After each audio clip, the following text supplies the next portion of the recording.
परम पूज्य गुरुदेव जी का आप सभी श्रद्धालु सज्जन दर्शन कर रहे हैं।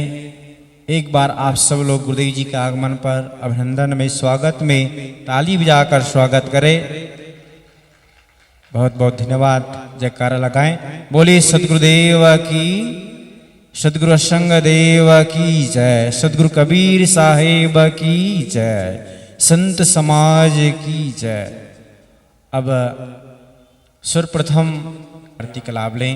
बोलिए सदगुरुदेव की जय। हो गुरु आरती हो, आरती हो साहिब आरती हो, आरती हो गुरु आरती हो, आरती हो साहिब आरती हो, आरती गरीब निवाज साहिब आरती हो, आरती दीन दयाल साहिब आरती हो, ज्ञान आधार विवेक की बाती, ज्ञान आधार विवेक की बाती, सुरती ज्योति जहाँ जाग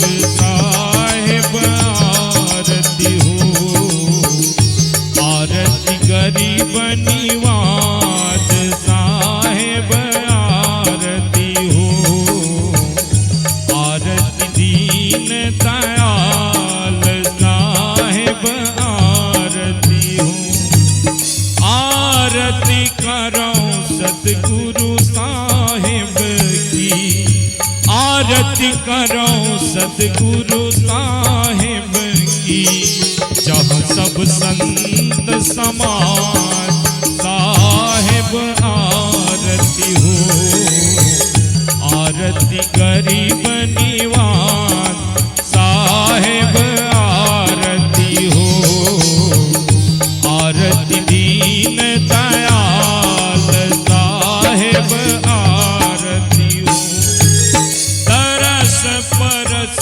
गुरु चरण शरण भयो, तरस परस गुरु चरण शरण भयो, टूटी गयो यम की जाल साहिब आरती हो, आरती गरीब निवाज साहिब आरती हो, आरती दीन दयाल साहिब आरती हो, साहिब कबीर संतन की कृपा से, साहिब कबीर संतन की कृपा से, भयहु परख प्रकाश साहिब आरती हो, आरती गरीब निवाज साहिब आरती हो,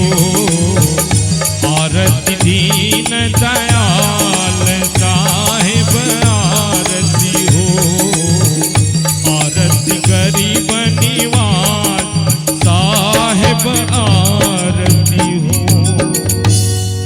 प्रेम से बोलिए सदगुरु असंग देव की जय। हेलो सभी श्रद्धालु सज्जन भक्तगण, आरती नीचे रख ले। सभी लोग गुरुदेव जी को 3 बार बंदगी करेंगे तो अपने स्थान पर उखरो बैठकर अंसली बांधकर साहेब बंदी बोलकर प्रणाम करें। साहेब बंदगी, साहेब बंदगी, साहेब। बोलिए सदगुरुदेव की जय। सभी आराम से बैठ जाएं। गुरुवर तुम्हारे चरण पावन कर दे पापी मन, गुरुवर तुम्हारे चरण पावन कर दे पापी मन, गुरुवर तुम्हारे चरण पावन कर दे पापी मन, गुरुवर तुम्हारे चरण पावन कर दे पापी मन, लेके आस यही मैं भी आया, लेके आस यही मैं भी आया, मैं भी आया शरण गुरुवर तुम्हारे चरण, पावन कर दे पापी मन, गुरुवर तुम्हारे चरण पावन कर दे पापी मन।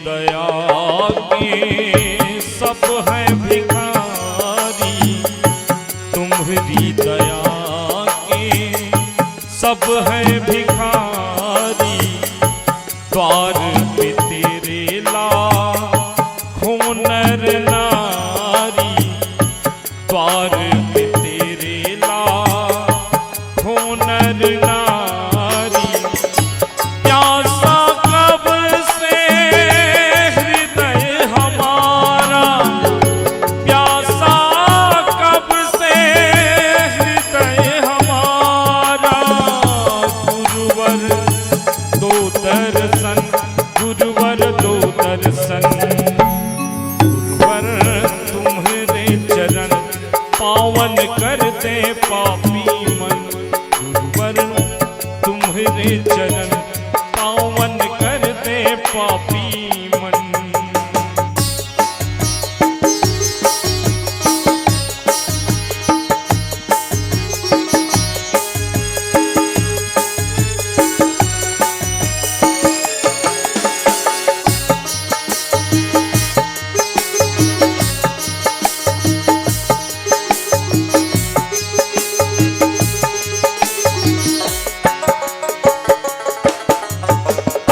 जाति धर्म का भेद मिटाया, जाति धर्म का भेद मिटाया, सबसे प्रेम करो सिखलाया, सबसे प्रेम करो सिखलाया, इसी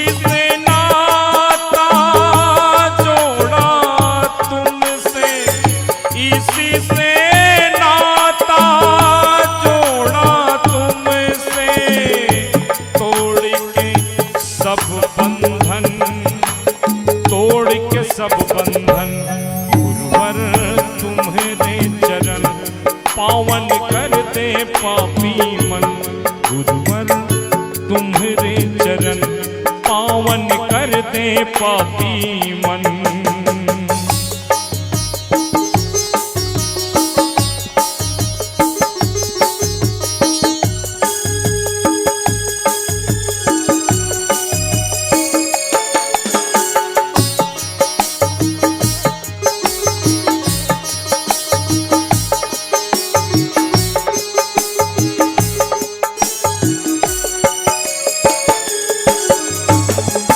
भाव भगति के तुम हो भूखे, भाव भगति के तुम हो भूखे, सतरस व्यंजन लगते रूखे, सतरस व्यंजन लगते रूखे, मैं श्रद्धा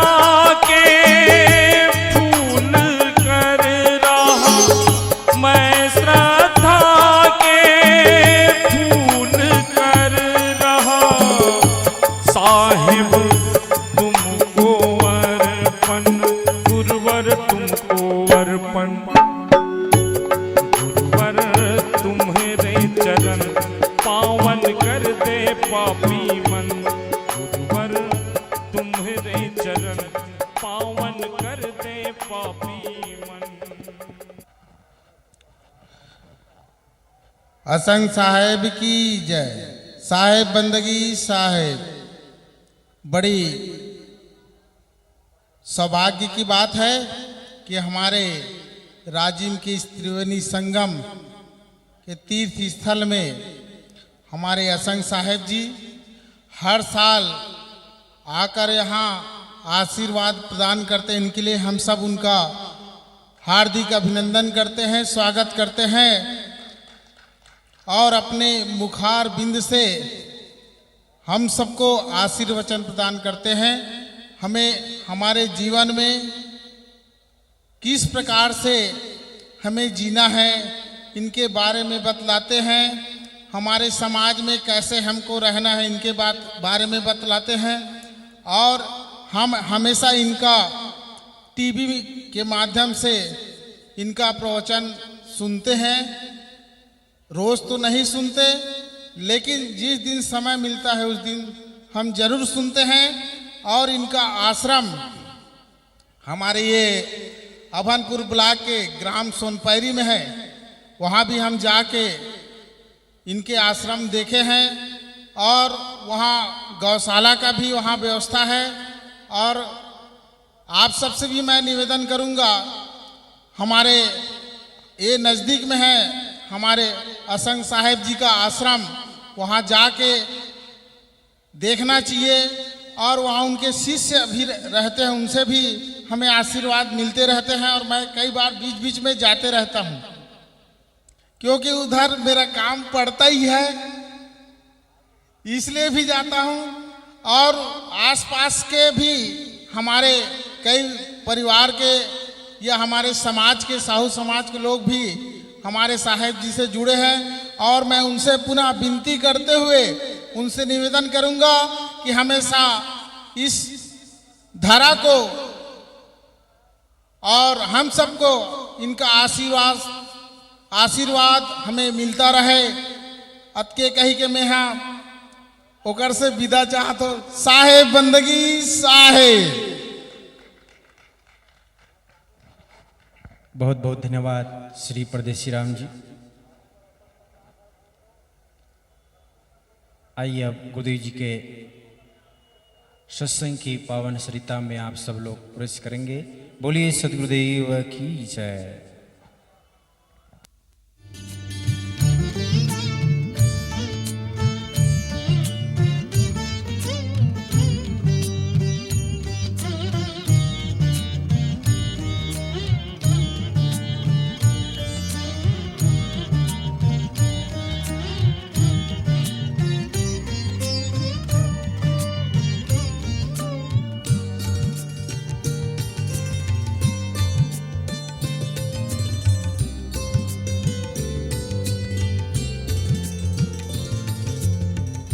अंधकार विनशित्वात्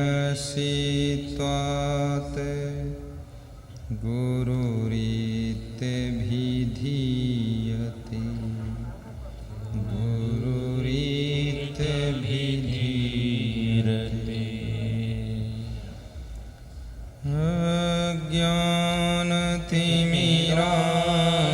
अज्ञानतिमिरान्धस्य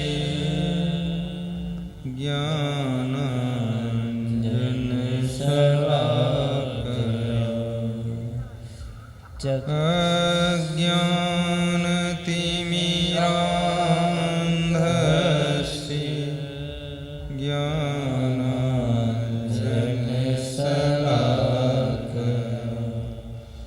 चक्षुरुन्मीलितं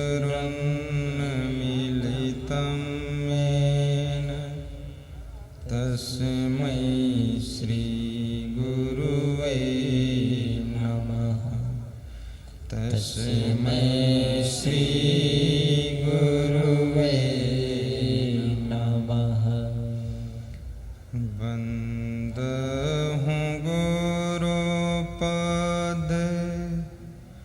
पदुम परागा सुरुचि सुबास शरस अनुराग। वन्दहं गुरुपद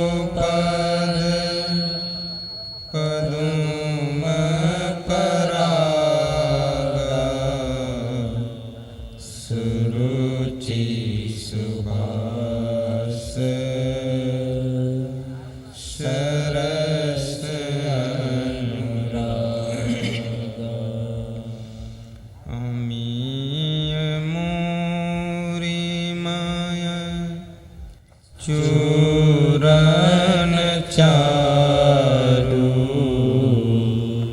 समन सकल भव रुज परिवारु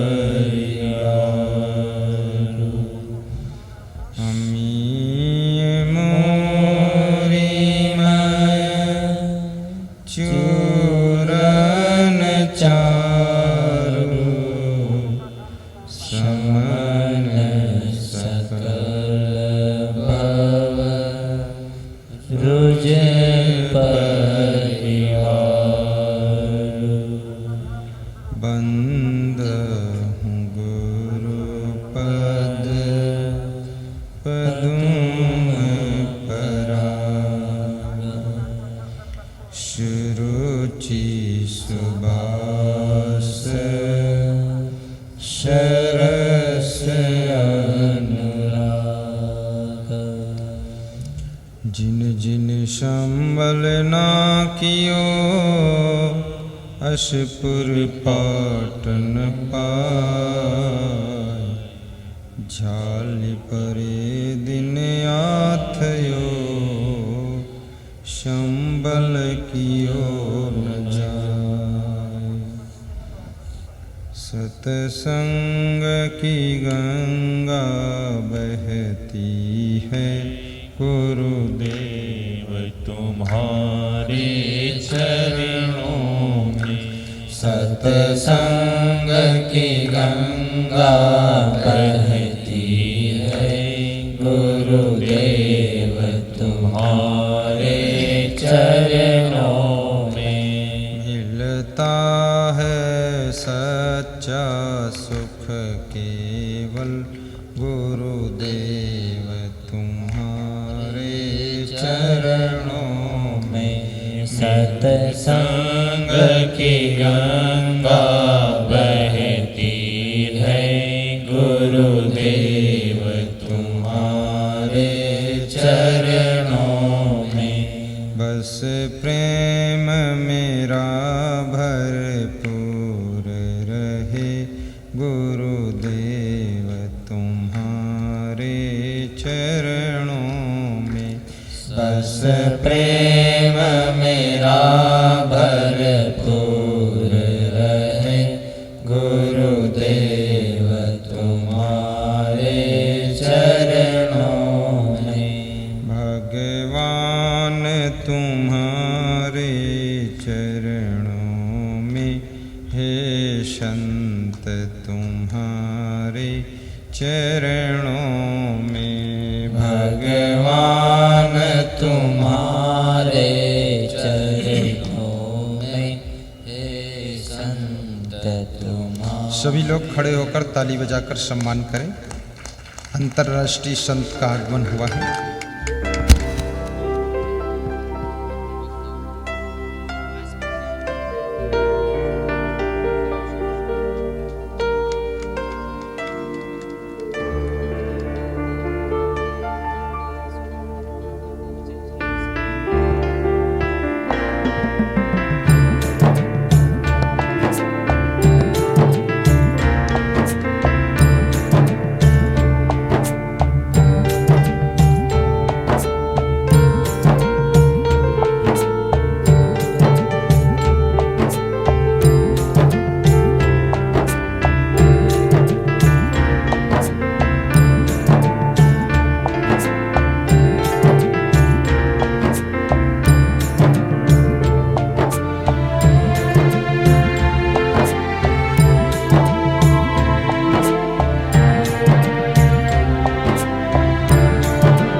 चरणों में गुरुदेव तुम्हारे चरणों में, हे नाथ तुम्हारे चरणों में। सत्संग की गंगा बहती है, सत्संग की गंगा बहती है, हे संत तुम्हारे चरणों में, हे संत तुम्हारे चरणों में।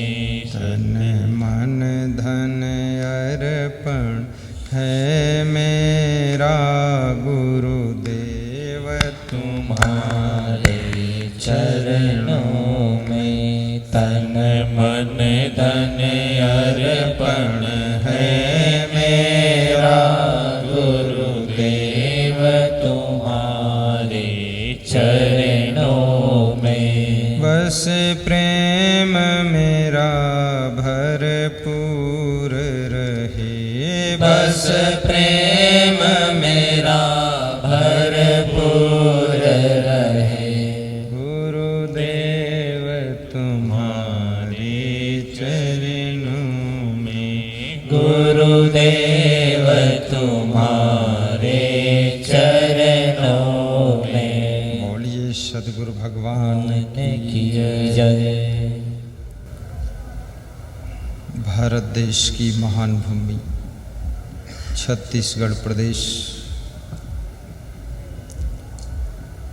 भगवान श्री राजीव लोचन के चरणों में, कुलेश्वर महादेव के सानिध्य में, लोमस ऋषि के गोद में, पेरी महासमुंद सोढ़ुर त्रिवेणी के संगम पर, धमतरी गरियाबंद रायपुर तीनों जिलों के मध्य में कुंभ मेले का आयोजन संपन्न हो रहा है। छत्तीसगढ़ शासन की ओर से आस्थापूर्वक व्यवस्था संपन्न की गई है। पूज्य श्री क्षमादेव जी के चरणों का आशीर्वाद लेकर सुखद सत्संग में हम और आप प्रवेश करेंगे। व्यास गादी पर उपस्थित महान संत श्री मत परमहंस परिव्राजिकाचार्य श्रोत्रिय ब्रह्मनिष्ठ महामंडलेश्वर विश्व संत प्रज्ञा पीठाधीश्वर जगत गुरु धर्म सम्राट परम पावन स्वामी प्रज्ञानंद जी महाराज को मैं समस्त संतों और भक्तों की ओर से साहिब बंदगी और प्रणाम करता हूँ, उनको धन्यवाद देता हूँ। अंतर्राष्ट्रीय प्रज्ञा मिशन साईं प्रज्ञा धाम प्रज्ञा मार्ग साकेत नई दिल्ली भारत के वो संस्थापक भी हैं। संस्थापक परमाध्यक्ष विश्व संत परम संघ महामंडलेश्वर आवाहन अखाड़ा, संरक्षक दिल्ली संत महामंडल आदि आदि बहुत सारे पदों पर विभूषित हैं। मैं तो उनका कार्ड पढ़ करके ही खुश हो गया कि मैं अपने कार्ड में नाम लिखता हूँ तो कोई पद नहीं रहता है। मेरी भी आशीर्वाद दे महाराज, ऐसे 2-4 पद आ जाए तो अच्छा रहेगा।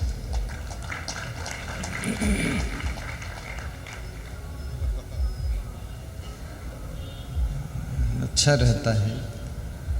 साहिब बंदगी बोलिए, शराब पीना छोड़िए, अंडा खाना छोड़िए, साहिब बंदगी बोलिए। और मुझे इजाज़त दीजिए कि मैं सत्संग का शुभारंभ करूं। ताली बजाकर मुस्करा दीजिए।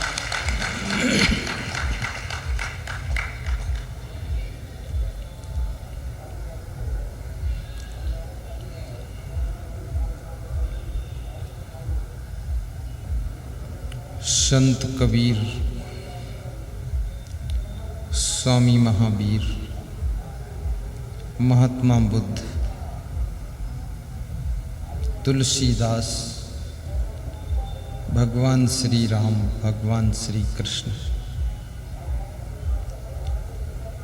सभी का नाम आपने सुना है। छत्तीसगढ़ की धरती पर गुरु घासीदास का नाम भी कम नहीं है।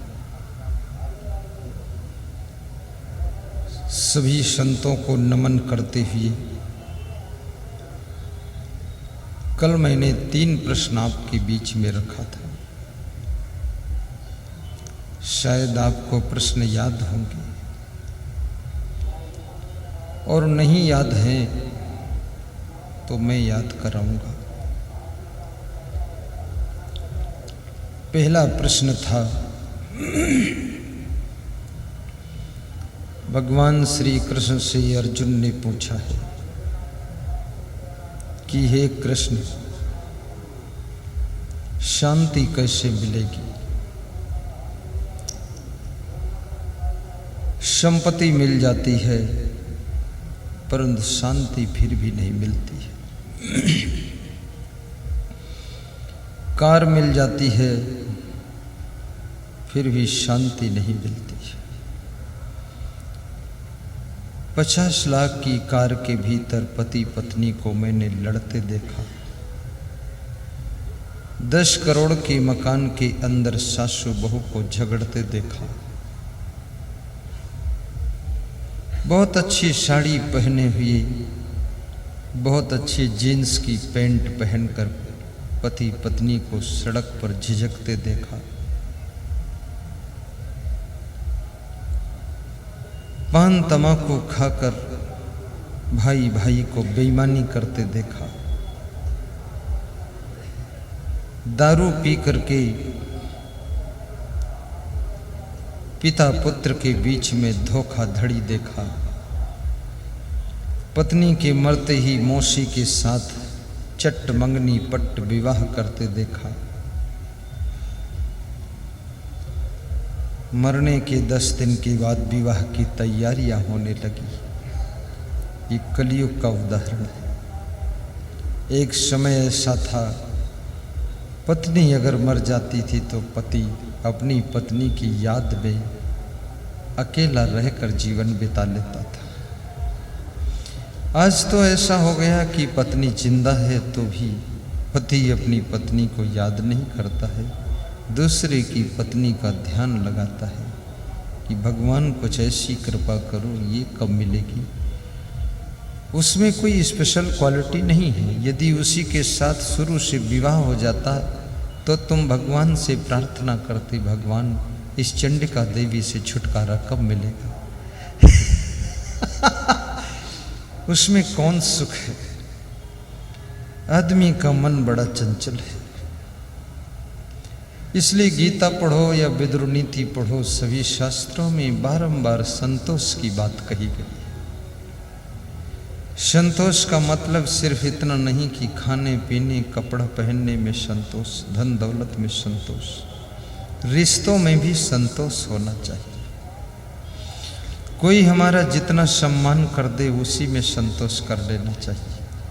अभी महाराज जी को मैं माला पहना रहा था तो उन्होंने कहा मैं माला किसी से पहनता नहीं हूँ, मैं खुद पहनाता हूँ। तो मुझको उन्होंने पहना दिया, मैं पहन लिया। मैं तो पहनने में भी राजी हूँ, पहनाने में भी राजी हूँ। मैं सब चीज़ में राजी हो जाता हूँ। बहुत से व्यास गादी पर बैठने वाले कथाकार, गुरु आ जाए उनका, चाहे भगवान आ जाए, फिर भी घमंडी दास खड़े नहीं हो सकते। कहते हैं व्यास गादी का नियम है कि बस बैठे रहो भैंस की तरह, खड़े मत हो।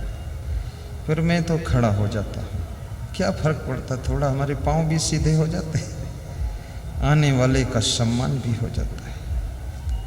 व्यास गादी का रोल इतना होता है कि व्यास गादी आने वालों की प्यास को बुझा दे, उसी का नाम व्यास गादी है। व्यास गादी बड़ी कृपा करके आज स्वामी प्रज्ञानंद जी महाराज ने दर्शन दिया है। दिल्ली में उनका बहुत बड़ा मठ है। कभी मुझे भी अपने मठ पे बुला लेना महाराज। उन्होंने बोल दिया आपका स्वागत है, आप पधारे। अब मैं पधार जाऊं, वो इधर पधारे हैं तो उधर अकेला रह जाऊं। बहुत प्रेम है, बहुत बार उनका दर्शन हुआ। सरल मूर्ति है, पर्सनालिटी बहुत अच्छी है।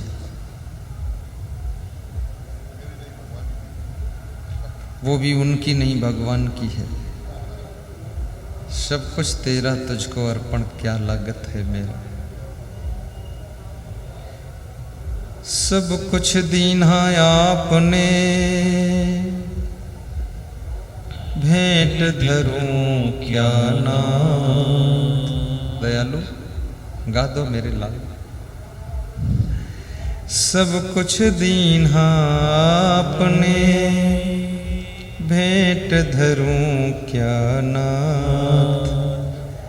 नमस्कार की भेंट लो, जोड़ के दोनों हाथ। तेरा तुझको सौंपते, क्या लागत है मोय। गुरुवर तेरे चरणों में चमत्कार चहूँ। गुरु समान दाता नहीं, याचक शीश समान। तीन लोक की संपदा, सो गुरु दीन दान।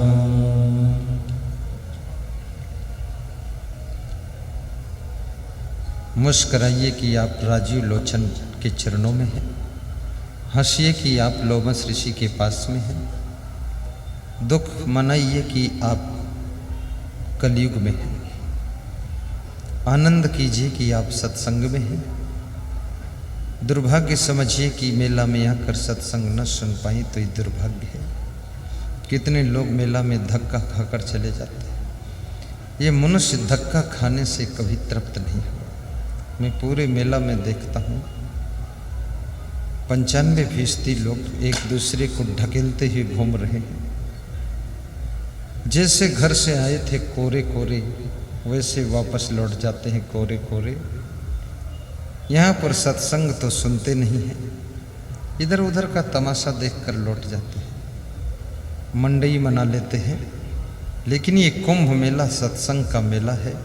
यहाँ पर भक्ति की प्राथमिकता है, यहाँ सत्संग की प्राथमिकता है, यहाँ पर दुकानों की प्राथमिकता नहीं है।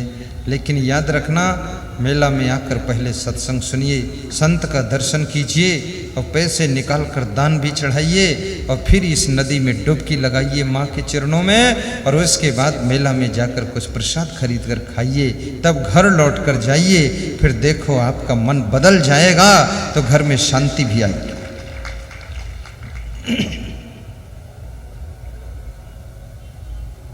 साहिब बंद की शांति के लिए अर्जुन श्री कृष्ण से पूछ रहे हैं, और शांति के लिए वही पूछता है जिसको अशांति होती है। भोजन के लिए वही पूछता है जो भूखा है। रजाई की चर्चा वही करता है जिसको ठंडी लग रही है, जरूरत है। डॉक्टरों के बारे में वही पूछता जो बीमार बहुत है। सब डॉक्टरों की लिस्ट रखता है। बड़ी विचित्र बात है। अर्जुन कृष्ण के साथ में रहकर भी शांत नहीं है। इस संसार में अशांत होना आसान है, शांत रहना बहुत कठिन है। और मनुष्य के मन के अंदर जो क्रोध है, गुस्सा है, भाई के प्रति क्रोध, माँ के प्रति गुस्सा, पत्नी के प्रति भस्मासुर क्रोध, पति के प्रति रोष, बहन के प्रति जोश, पड़ोसी के प्रति खरोश, सब अंदर भरा हुआ है। कोई गम नहीं खाना चाहता है, कोई छोटा नहीं रहना चाहता है। लोग याद करते हैं उन्होंने ऐसा हमको क्यों कहा।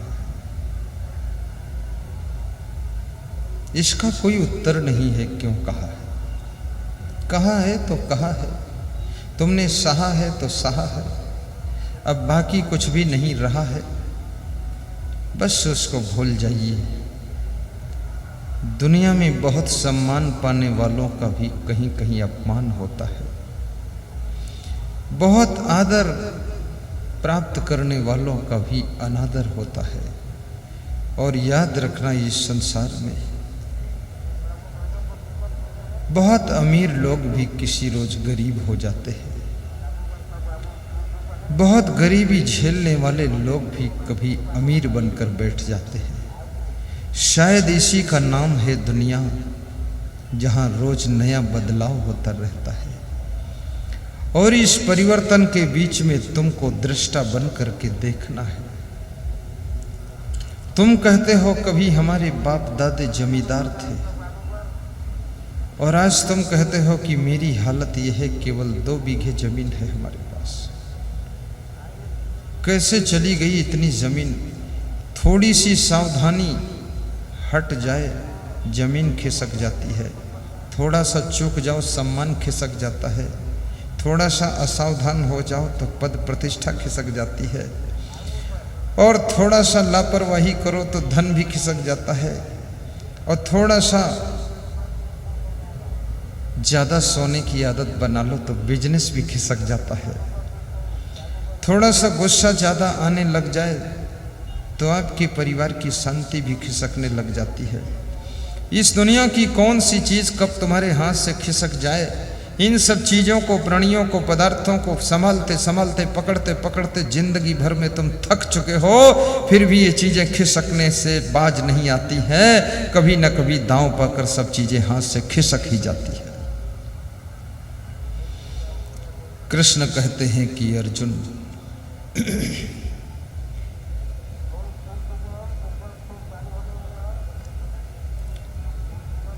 शक्नोति है यह सोढ़ुम प्राक शरीर विमोक्षणात्, काम क्रोधोद्भवम बेगम सहयुक्ता सा सुखी नरः, विहाय कामान्यः सर्वान्न पुमांश्चरत् निस्पृहः, निर्ममो निरहंकारः सह शांतिम अधिगच्छति। यदि शांति चाहते हो, विहाय कामान्यः सर्वान्, अपनी कामनाओं को कम कर दीजिए। सम्मान पाने की कामना भी खत्म कीजिए। जिसके भीतर सम्मान की भूख नहीं है, उसका अपमान करना कठिन है। जिसके अंदर सुख की चाह नहीं है, उसको दुख देना बहुत कठिन है। और जिसके भीतर किसी पद का लालच नहीं है, उसका पद छीनना भी बहुत कठिन है। क्योंकि वो पद में भी राजी है, बिना पद में भी राजी है। वो धनवान होने में भी राजी है और निर्धन होने में भी राजी है। और ये भी याद रखना, ये कामना 2 प्रकार की होती है। एक तो होती है भोगों की कामना, जो कि राजा भर्तृहरि के मन के अंदर भी थी, भोगों की कामना। दूसरी होती है संसार के प्राणी पदार्थों, पद प्रतिष्ठा की कामना।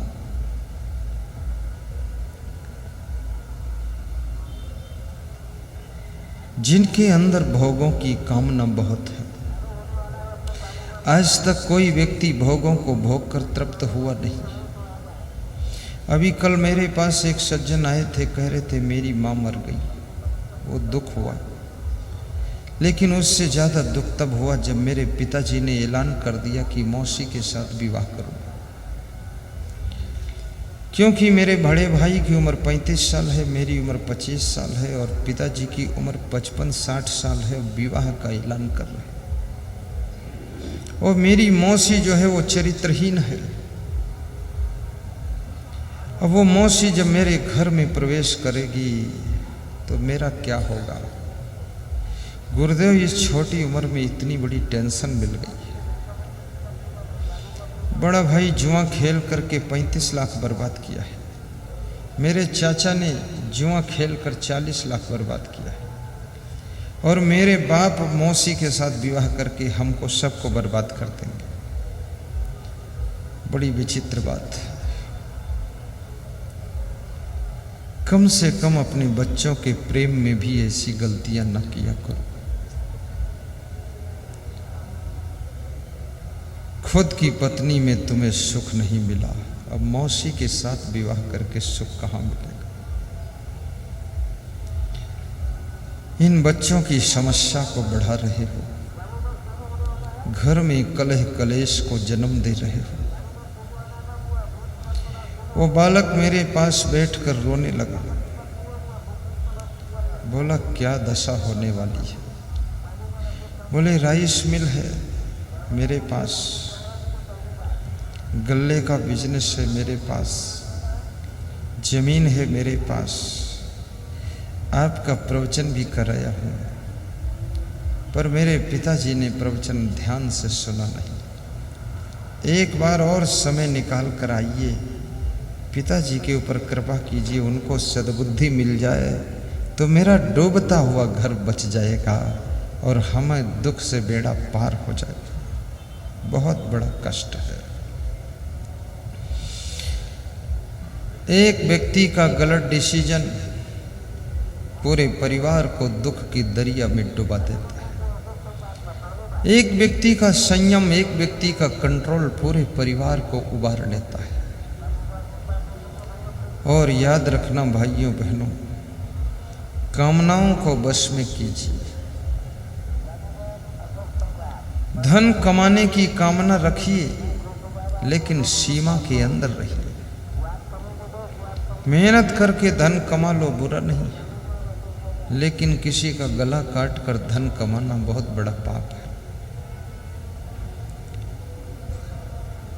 उन्नति तो सबको चाहिए।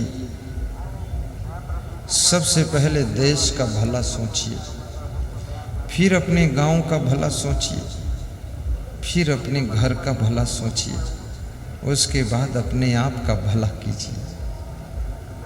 देश के भला में तुम्हारा भला है।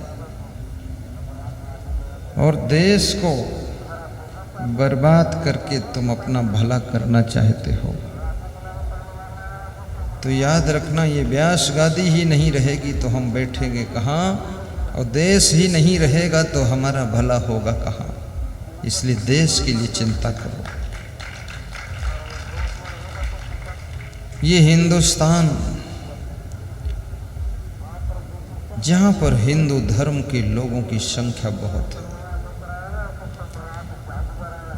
और भारत देश विश्व के सभी देशों में महान देश है। मैं पहले सोचता था इसको महान देश क्यों कहते हैं, फिर मैं विदेशों में गया तो इस देश की महानता का परिचय हुआ। मैं इंडोनेशिया गया, मैं थाईलैंड गया, मैं मलेशिया गया, मैं लंका भी गया, मैं मस्कट गया, मैं दुबई गया, मैं हांगकांग गया, मैं नेपाल गया, मैं लंका गया। जो प्रेम हमारे भारत देश में मिलता है, जो सेवा और मुस्कान भारत देश में है, जो नियम विचार भारत देश में है, वो किसी देश में मैंने नहीं पाया। इसलिए मेरा भारत देश महान है। जहाँ डाल डाल पर सोने की चिड़ियाँ करती रैन बसेरा, ओह भारत देश है मेरा। जहाँ डाल डाल पर सोने की चिड़ियाँ करती है बसेरा, वो भारत देश है मेरा, वो भारत देश है मेरा। जहाँ सत्य अहिंसा और धर्म का पग पग लगता डेरा, वो भारत देश है मेरा, वो भारत देश है मेरा। जहाँ सत्य अहिंसा और धर्म का पग पग लगता डेरा, वो भारत देश है मेरा, वो भारत देश है मेरा। क्या महिमा है इस देश की, जहाँ जगह जगह कुंभ मेले लगते हैं, जगह जगह भंडारे चलते हैं, 10 रुपये में दाल भात मिलता है, जहाँ निःशुल्क भोजन भंडारा होता है, जहाँ पर लाल हरे पीले झंडे लहराते हैं, जहाँ श्वेत वस्त्रधारी गैरिक वस्त्रधारी पीले वस्त्रधारी साधु संत दर्शन देते हैं, जहाँ पर नदियों को तीर्थ माना जाता है, जहाँ मंदिरों में घंटे और शंख बजते हैं, जहाँ जगह जगह साधु आश्रम बनाकर ज्ञान की गंगा बहाते हैं, जहाँ पर बूढ़ी लोली लंगड़ी गायों की भी सेवा होती है, जहाँ माँ की पूजा होती है, गौ माता का सम्मान होता है और पिताजी के चरण छुए जाते हैं, उस देश का नाम भारत देश है। जहाँ डाल डाल पर सोने की चिड़िया करती रैन बसेरा, ओह भारत देश है मेरा, ओह भारत देश है मेरा। जहाँ सत्य अहिंसा और धर्म का पग पग लगता डेरा, ओह भारत देश है मेरा, ओह भारत देश है मेरा, ओह भारत देश है मेरा, ओह भारत देश है मेरा, ओह भारत देश है मेरा। जहाँ मरने के बाद भी सत्य का पाठ पढ़ाया जाता है। जब लाश लेकर के तुम दफनाने के लिए जाते हो तो राम राम सत्य है, सत्य कहे मुक्त है। मुर्दा सुनता तो नहीं है, फिर भी सुनाया जाता है कि जिंदा में तो कबीर ने सुनाया था, सांच बराबर तप नहीं। अब तो मर गया, मैं सुना रहा हूँ राम राम सत्य है, सत्य कहे मुक्त है। तो किसी ने पूछा ये मुर्दा नहीं सुनता, इसको क्यों सुनाते हो? तो उन्होंने कहा जो मुर्दा होने की उम्मीदवार जिंदा लोग साथ में चल रहे हैं उनको सुना रहा हूँ कि वे अभी भी समझ लें, अन्यथा इसी तरह से कंधे पर लद कर वो भी जाएंगे, तब सुन भी नहीं पाएंगे। सत्य को समझो। तुलसीदास कहते हैं कि सत्य समान कोई धर्म नहीं, धर्म न दूसर सत्य समाना। कम से कम अपनी माँ से तो सत्य बोल देना, पिताजी से सत्य बोल देना, गुरु जी से सत्य बोल देना। कम से कम जिसके साथ 7 फेरे घूमे हैं उस वाइफ से सत्य बोल देना, उस पति से सही बात बता देना। कितने घरों में तो पति पत्नी में भी बहुत झूठ चल रहा है। कितने लोग तो अपने गुरु से भी झूठ बोलते हैं। बड़े झूठा लोग हैं, बड़े चुट्टा लोग हैं। झूठा चुट्टा बदकट्टा और मुंह फट्टा, इस तरह के लोग बहुत हैं। और झूठ बोलने से बड़ा नुकसान होता है। तुम जो झूठ बोलते हो उसका जब भी पता चलेगा अगले को कि इसने झूठ बोला है, तो भविष्य में तुम जब सत्य बोलोगे तो भी उसको संदेह होगा कि शायद झूठ ही बोल रहा। तब तुम कहते हो इनके सामने सिर काट कर रख दूं तब भी विश्वास नहीं होगा। क्यों? क्योंकि तुमने विश्वास खो दिया है। अब विश्वास कहाँ से आएगा?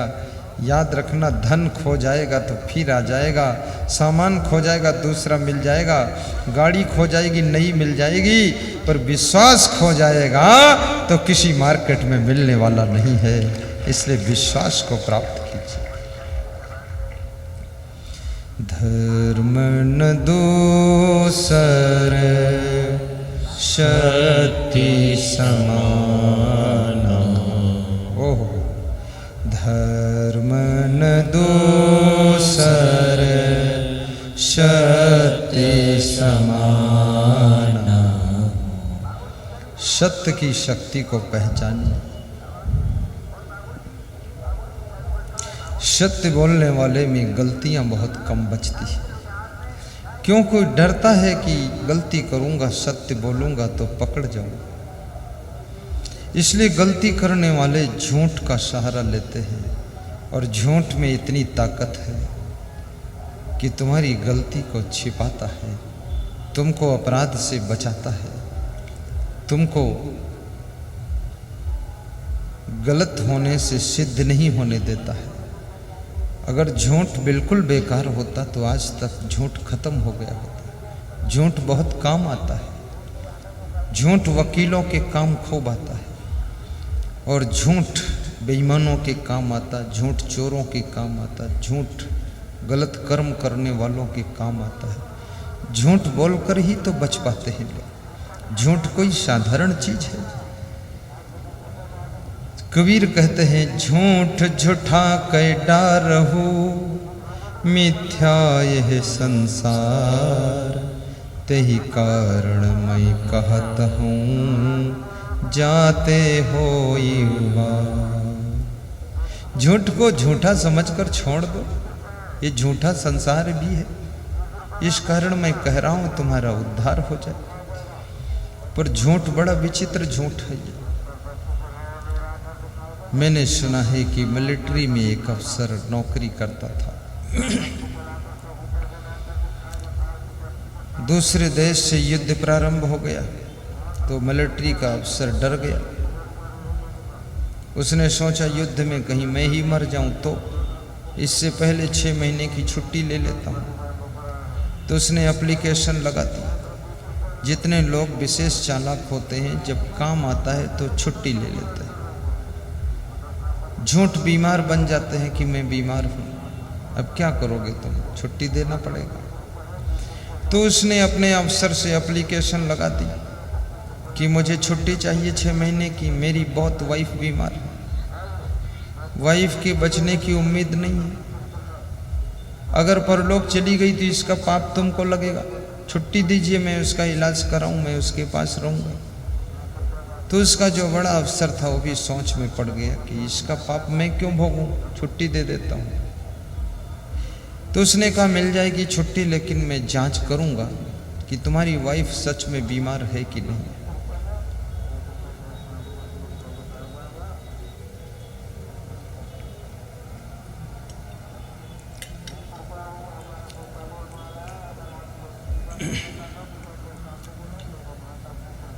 तीन दिन के बाद उसने बड़े अफसर ने छोटे अफसर को बुलाया, कहा कि तू झूठ बोलता है, तेरी वाइफ तो बिल्कुल बीमार नहीं, वो स्वस्थ है, हट्टी कट्टी है, खूब खाती है, सोती है, हंसती है, मैंने सीआईडी जांच करा दी। तो छोटे अफसर ने मुस्कुरा कर कहा कि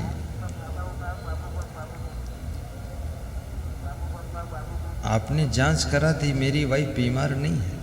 तो बोले तो क्या तू मिलिट्री का अफसर होकर झूठ बोलता, ये देश का क्या होगा जब देश के रक्षक ही झूठ बोलेंगे। तो उसने कहा महोदय, केवल मैं ही झूठ नहीं बोलता हूँ, आप भी तो झूठ बोलते हो, क्योंकि मैंने तो अभी शादी ही नहीं किया, मेरी वाइफ ही नहीं है, तो स्वस्थ भी नहीं हो सकती है, हट्टी कट्टी कैसे होगी जब विवाह ही नहीं हुआ। तो आप भी तो झूठ बोल रहे हो। आपने कैसे कहा? बोले मैंने तो झूठ बोलकर कह दिया तेरी वाइफ अच्छी है। तो बोले मैंने भी झूठ कह दिया मेरी वाइफ बीमार है, और सच यह है मेरी वाइफ तो है ही नहीं। क्या बात है। झूठ ही लेना, झूठ ही देना, झूठ ही भोजन झूठ चबेना, झूठ का लेना झूठ का देना, झूठ भोजन झूठ चबेना। आपके यहाँ कोई मेहमान आता है ना, तो कितने घरों में लोग झूठ मूठ मेहमान से पूछते हैं कुछ नाश्ता वास्ता मंगाऊं क्या। मंगाना होता तो मंगा ही लेता, मंगाना चाहता नहीं इसलिए पूछ रहा नाश्ता वास्ता कुछ मंगा। नाश्ता वास्ता क्या होता है?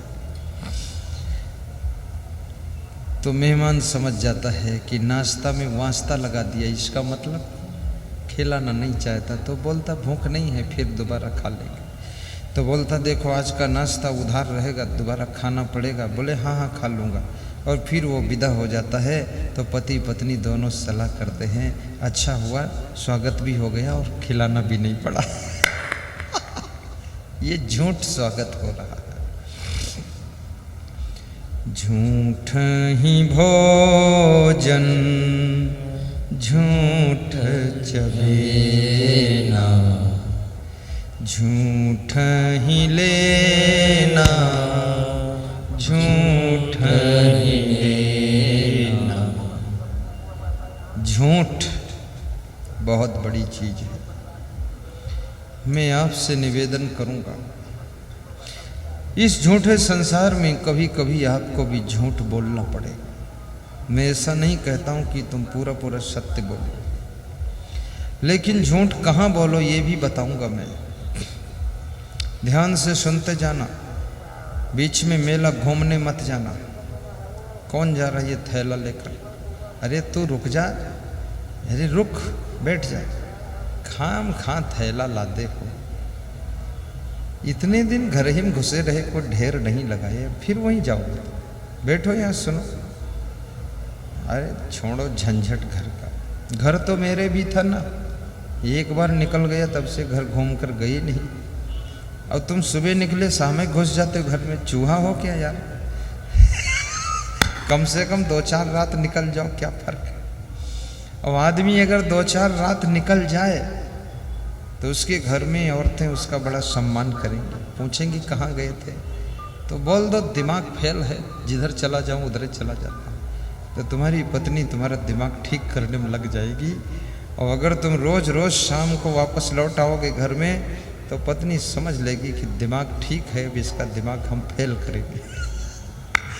थोड़ा निकल जाया करो, मोबाइल भी बंद कर लिया करो, मेरे पास आ जाया करो, आश्रम में झाड़ू लगा दिया करो, और मैं डांट लगाऊं तो हंस दिया करो, अनुशासन करूं तो मुस्कुरा दिया करो, और प्रवचन सुनाऊं तो सुन लिया करो, और भोजन भंडारे में भेजूं तो 10 रोटी खाकर फिर बैठ जाया करो।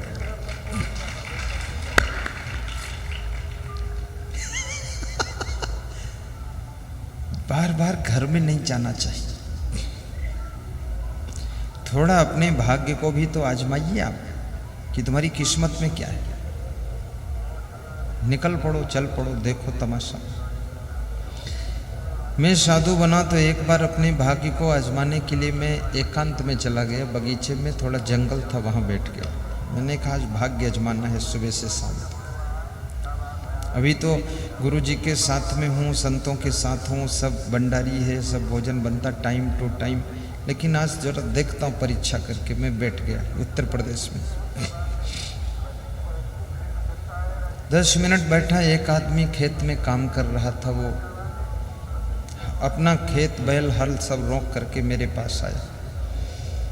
बोला महाराज तुम यहाँ क्यों बैठे हो? मैंने कहा भाग्य आजमा रहा हूँ। बोले चलो मेरे घर पे आप भोजन करो चल के। हमने कहा किसी घर जाता भी नहीं, भाग्य आजमाता हूँ। बोले तो यहीं दूध ले आऊँ? तो मैंने कहा यहाँ पीता नहीं हूँ। तो बोले कि आए तुम कहाँ से हो? तो मैंने कहा बताता नहीं हूँ। बोले जाओगे कहाँ? तो मैंने कहा एड्रेस किसी को सुनाता नहीं हूँ। बोले तुम हो कौन? हमने कहा भूत प्रेत हूँ। तो बोला भूत तो दिखते नहीं हो, देवदूत हो। तो हमने कहा जो दिखूं वही मान। थोड़ी देर में उसका लड़का आया छोटा, उसने चरण छुआ, कहा महाराज जब तक तुम नहीं जाओगे मेरे घर तब तक हम भी नहीं जाएंगे अपने घर। तो हमने कहा 1 से 2 हो गए, यही भाग्य है।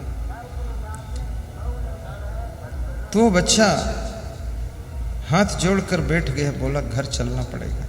तो मैंने कहा चलो। ब्राह्मण का घर था, वहां गए। तो ब्राह्मण कितना गिर गया हो, कितना कमजोर हो गया हो, लेकिन ब्राह्मण के द्वार पर साधु का सत्कार जरूर होता है, वहाँ पर साधु का तिरस्कार नहीं होता है, क्योंकि ब्राह्मण जानता है साधु की क्या कीमत होती है। और जो साधु का सत्कार सम्मान करना जानता है, वो किसी जाति में पैदा हुआ हो, वो भी ब्राह्मण के समान ही होता है।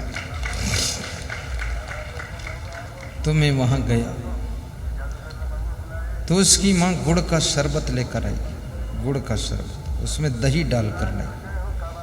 तो मैंने कहा स्त्री के हाथ से पीता भी नहीं हूं मैं। तो बोले तो मैं हाथ में ले लेता हूं। तो मैंने कहा तुम हाथ नहीं धोए हो? बोले धो लेता हूं। तो मैंने कहा अलग रख दीजिए, फिर पी लूंगा। 1 गिलास दही डाला हुआ शरबत पिया, कलेजा ठंडा हो गया। मैंने भाग्य अजमा लिया कि भाग्य फोटा नहीं है, किस्मत टूटी नहीं है, भाग्य बड़ा सुंदर है। जंगल में भी दही और शरबत है, आनंद ही आनंद है। तो ऐसे तुम भी भाग्य अजमा लिया करो, देख लिया करो कभी कभी। घर के मोह में जल्दी उठकर जाया मत करो। घर में कुछ नहीं है, वही तिकड़म, वही राग है। वहां पहुंचोगे वही झगड़म झगड़ी है, कुछ नहीं। सबका दिमाग गर्म है घर में, चूल्हा कम गर्म है, खोपड़ी ज्यादा गर्म है, सब नाराज बैठे हैं। सबसे बड़ी समस्या है घरों में कोई काम करना नहीं चाहता, ये बहुत बड़ी समस्या पैदा हो गई अभी। और याद रखना, जब मनुष्य कर्म योग से नीचे गिरता है, केवल खड़ा रहता है, काम नहीं करता है, उसके घर में, उसके आश्रम में, उसके मंदिर में, उसके धर्मशाले में नरक का जन्म हो जाता है। इसलिए उठिए और खड़े होइए और काम करना शुरू कीजिए, तो आप जहां रहोगे वह स्थान स्वर्ग बन जाएगा, स्थान स्वर्ग बन जाएगा।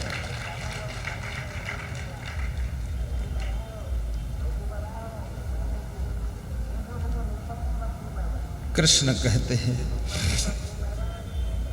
विहाय कामान्य शर्मान्न पुमांश्यरत निष्प्रह। जो निष्प्रही बन करके, अर्थात दुनिया में कुछ चाहता नहीं, काम तो करता है लेकिन चाह नहीं, और चाह गई चिंता मिटी मनुआ बेपरवाह, और जिनको कछु न चाहिए वह साहन पति साह। देने की इच्छा रखो तो ये प्रकृति तुमको दाता बना देगी। मैं आपको सही फार्मूला बताता हूँ, दान देने की इच्छा रखो तो प्रकृति आपको महान बना देगी, दाता बना देगी। बहुत महान बनो। तुम खाली इतना सोच लो कि मुझे देना ही देना है। मैं अपने संत जी से कहूंगा, पुष्कर दास महाराज जी को 1100 रुपये दक्षिणा और 1 फूल उनके चरणों में भेंट करेंगे। महाराज जी का सम्मान करें हमारी ओर से, क्योंकि देखो केवल फूल भेंट से काम नहीं चलेगा, थोड़ा धन राशि भी भेंट करना चाहिए। महाराज जी के कपड़े आ जाएंगे, महाराज जी का किराया हो जाएगा, कुछ सहारा मिल जाएगा। कितने लोग केवल फूल ला कर रख देते हैं, ये फूल कहाँ ले जाएंगे महाराज जी। और हमारे यहाँ कोई महाराज आता, हम उसको दक्षिणा दे देते हैं। और दक्षिणा इसलिए देते हैं कि उसके आशीर्वाद से हमको 1000 गुना दक्षिणा मिल जाती है। जो देगा उसी को मिलेगा, जो बोएगा उसी की फसल पकेगी, और याद रखना जो बांटेगा उसी के घर में आकर भरेगा सब। हाँ। दान किए धन ना घटे, कही गए संत कबीर, तुलसी पंछिन के पिए घटे न सरितानी।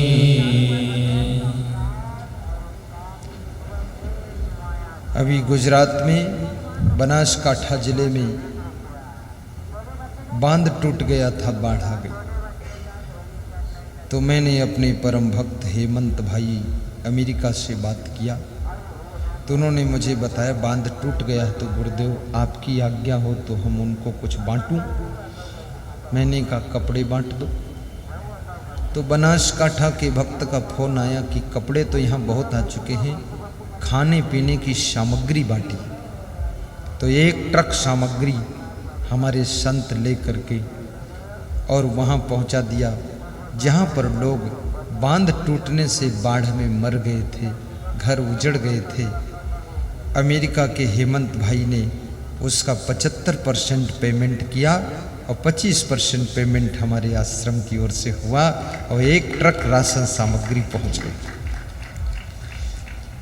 मनुष्य अगर मनुष्य के काम ना आ सके तो वो जानवर से कम नहीं है, और मनुष्य अगर जानवरों के भी काम आ जाए तो देवता से भी कम नहीं है, और मनुष्य यदि पूरी सृष्टि की फिक्र करे तो भगवान से भी कम नहीं है, भगवान से भी कम नहीं।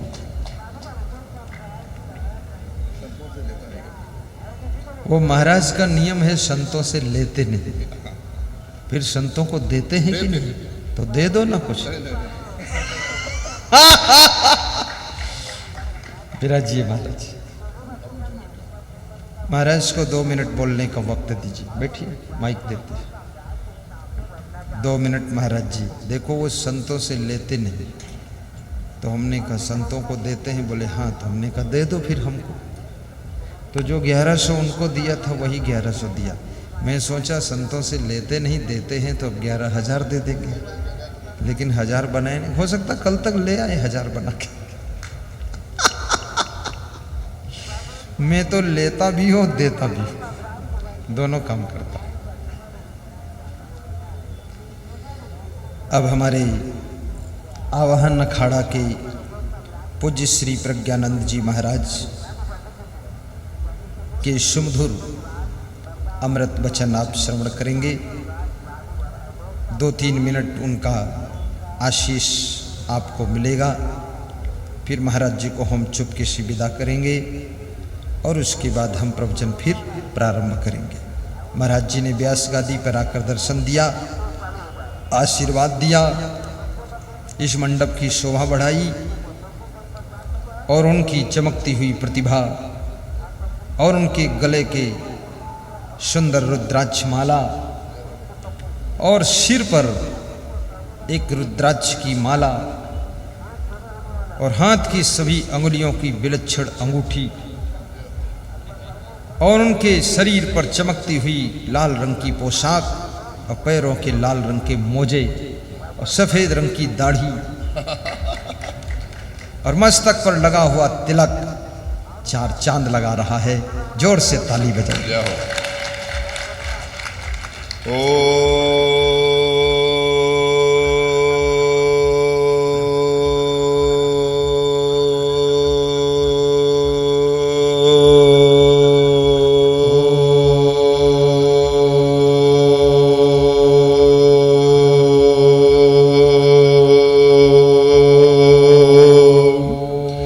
कमर सीधी करके बैठे, कमर सीधी करके बैठिए और ज्ञान मुद्रा तर्जनी अंगूठा 1 मिनट की मिला लें। फिर मैं 2 मिनट बात करूंगा।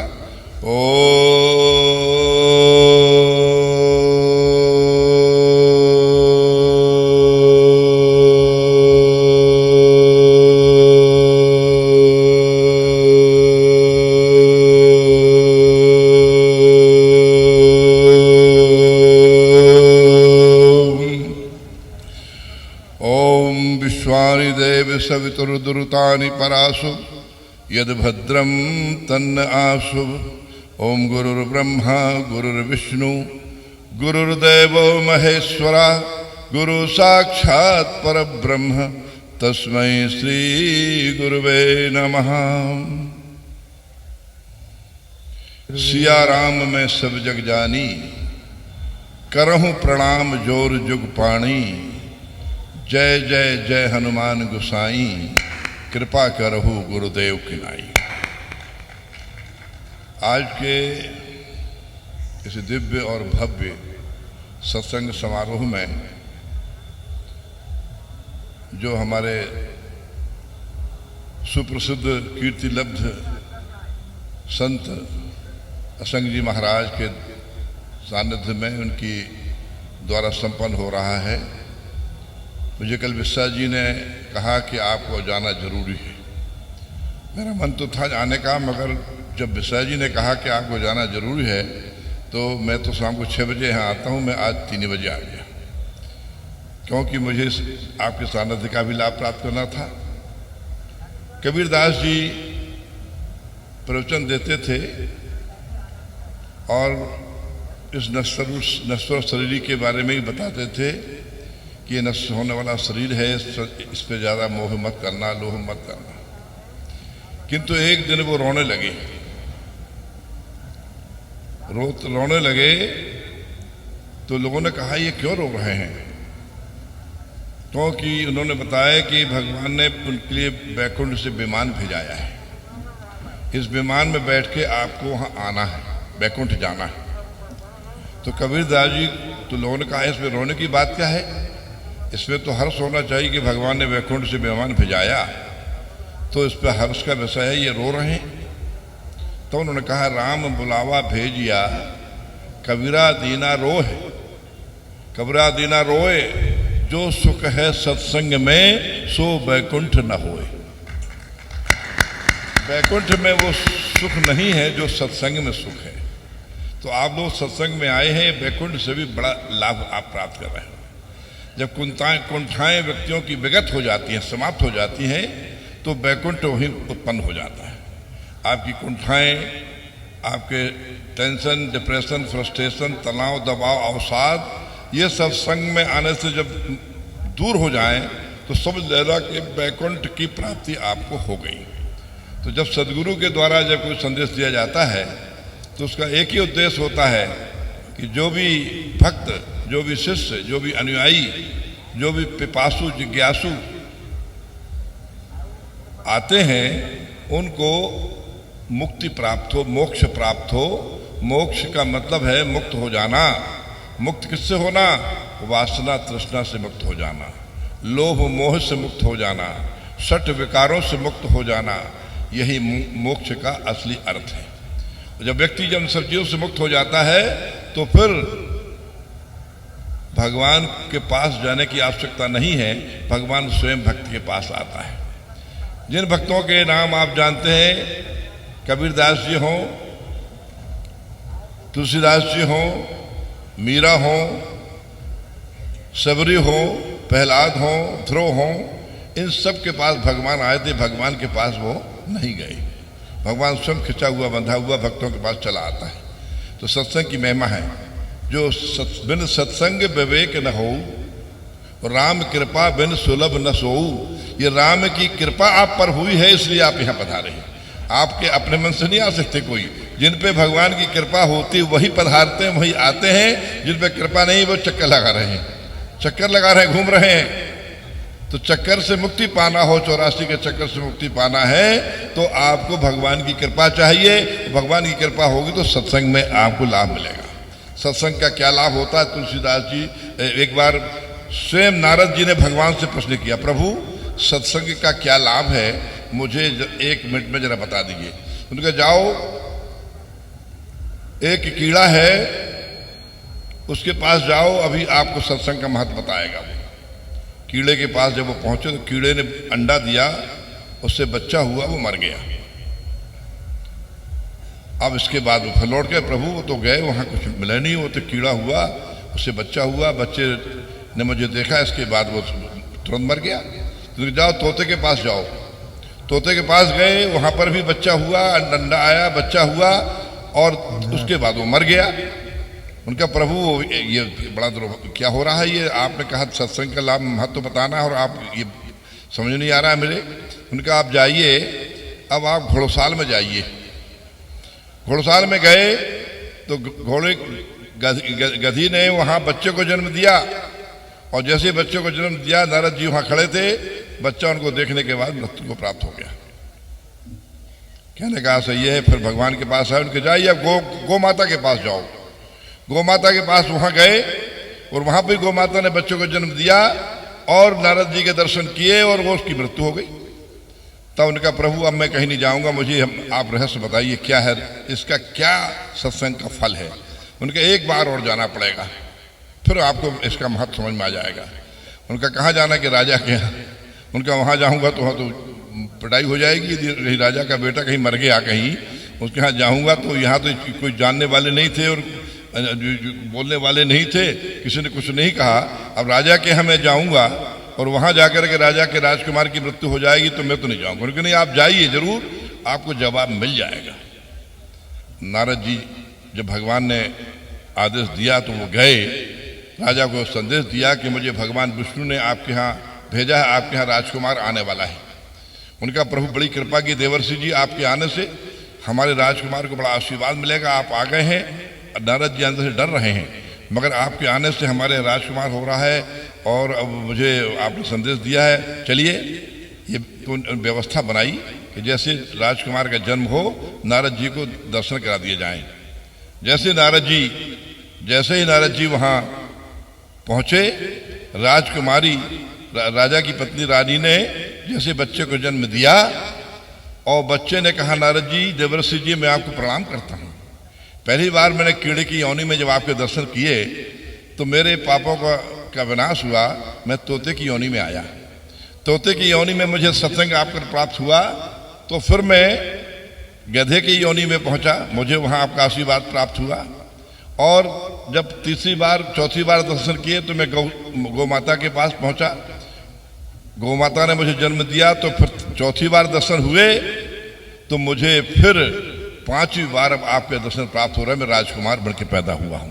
सत्संग एक घड़ी आधी घड़ी, आधी में पुनः आद, और तुलसी संगत साधु की कटे कोटि अपराध, करोड़ों अपराधों को नष्ट कर देता है सत्संग। ये सत्संग की महिमा है।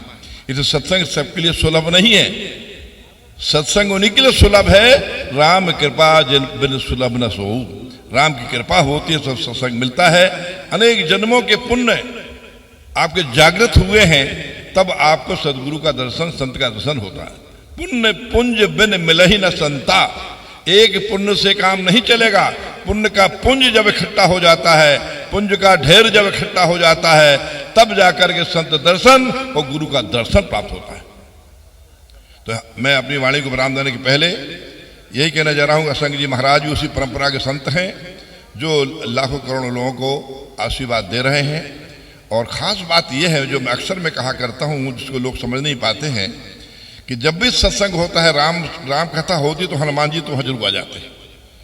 जहाँ कहीं भी शिव की कथा होती है तो वहाँ भी अनेक वैरागी संत जो जागृत हैं वो तो आते ही हैं, किंतु जो देहधारी नहीं, जो अशरीरी हैं, जैसे कुंभ का जब मेला होता है हरिद्वार में, तो देखने वाली आत्माएं तो करोड़ों होती हैं, जो न देखने वाली आत्माएं अरबों हुआ करती हैं। अरबों संत अशरीरी आत्माएं उस कुंभ में दर्शन करने के लिए, संतों के लिए आया करती हैं। तो आज भी यहाँ पर सत्संग में हाल में भले लोग पूरे न बैठे हों, किंतु ये लबालब भरा हुआ है उन अशरीरी आत्माओं से जो सत्संग में शामिल हुए हैं और आपको सूक्ष्म रूप से आशीर्वाद देने के लिए बेचैन हैं। आपको नजर नहीं आ रहे हैं किंतु फिर भी आशीर्वाद आपको दे रहे हैं। तो ये सत्संग की महिमा है। अधिक कुछ कहने की आवश्यकता नहीं, अब आप खुद सुन रहे हैं सदगुरु से अपने, वो आपको इसकी महिमा बता रहे हैं, इतना अवश्य है। अनेक जन्म संसिद्धम, अनेक जन्मों का जब लाभ आपको प्राप्त होता है तब जाकर के आप तीर्थ में जाते हैं, और तीर्थ में आकर के एक ही काम करना पड़ता है, बस वाणी को विराम दे रहा हूँ, तीर्थ का सेवन किया जाता है। भोजन आप देखते नहीं है, भोजन को ग्रहण करना पड़ता है। दवा आप देखते नहीं है, दवा का सेवन किया जाता तब बीमारी दूर होती है। और तीर्थ में जाके तीर्थ का सेवन किया जाता है, तीर्थ को आत्मसात करना पड़ता है, तीर्थ में जाके व्यक्ति तीर्थ बन जाता है। ये इसका महत्व है। कहने का मतलब यहाँ आए तो अपनी एक न एक कोई बुराई छोड़ के जरूर जाएं। शराब छोड़ दें, मांस छोड़ दें, सिगरेट छोड़ दें, बुराई छोड़ दें। संत जब आते हैं तो मैंने 80,000 लोगों को 75 देशों में मैं गया हूँ, 117 बार इंग्लैंड गया हूँ, 80 बार अमेरिका और सारा दुनिया में गया हूँ। वहाँ जाके लोगों से दक्षिणा में मैंने उनसे केवल यही कहा है, अपनी एक बुराई हमको दे दो और एक अच्छाई हमसे आप ले लो। एक बुराई दे दो हमको, तो एक बुराई जब छूटती है तो दूसरी बुराई अपने आप चली जाती है। जब अच्छाइयाँ आती है तो अपने साथ अपने परिवार सहित आती हैं, जब बुराइयाँ आती हैं परिवार सहित आती हैं। एक बुराई चली जाए सारी बुराइयाँ चली जाएंगी। तो अभी संत जी महाराज कह रहे थे विनम्र भाव से कि हमने दक्षिणा नहीं ली, और जब हम गंगा की पूजा करने जाते हैं तो हमारे जीवन में क्या होता है, गंगा का ही जल गंगा को दे दिया करते हैं, ये गंगा की का पूजन है। तो संत ने यदि मुझे कोई दक्षिणा दी है तो संत की पूजा संत उसी दक्षिणा से होती है।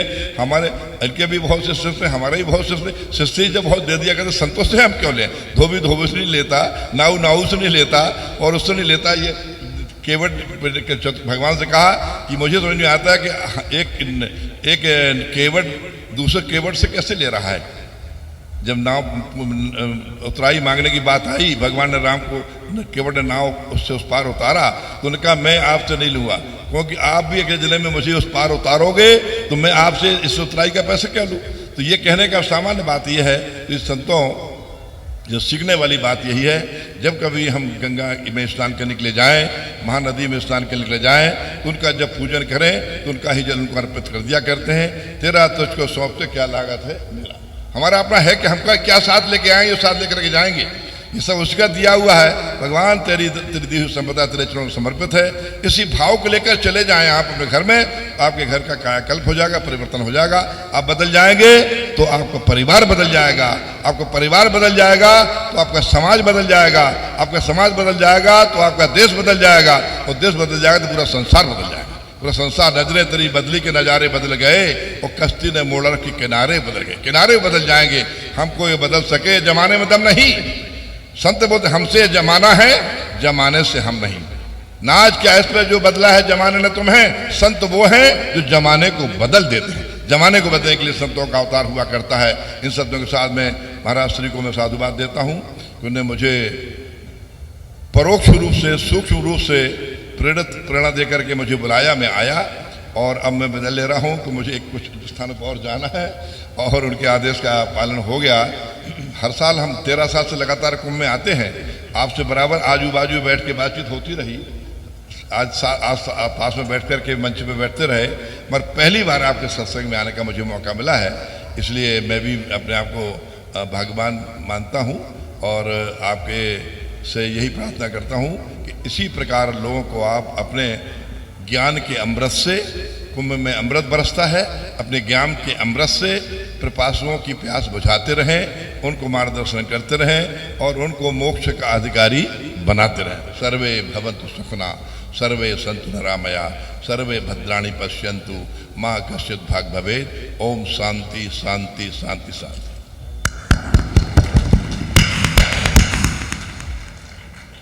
ठीक, बहुत बहुत धन्यवाद स्वामी श्री प्रज्ञानंद महाराज जी के चरणों में, और उनको प्रस्थान करने की हम छूट देते हैं।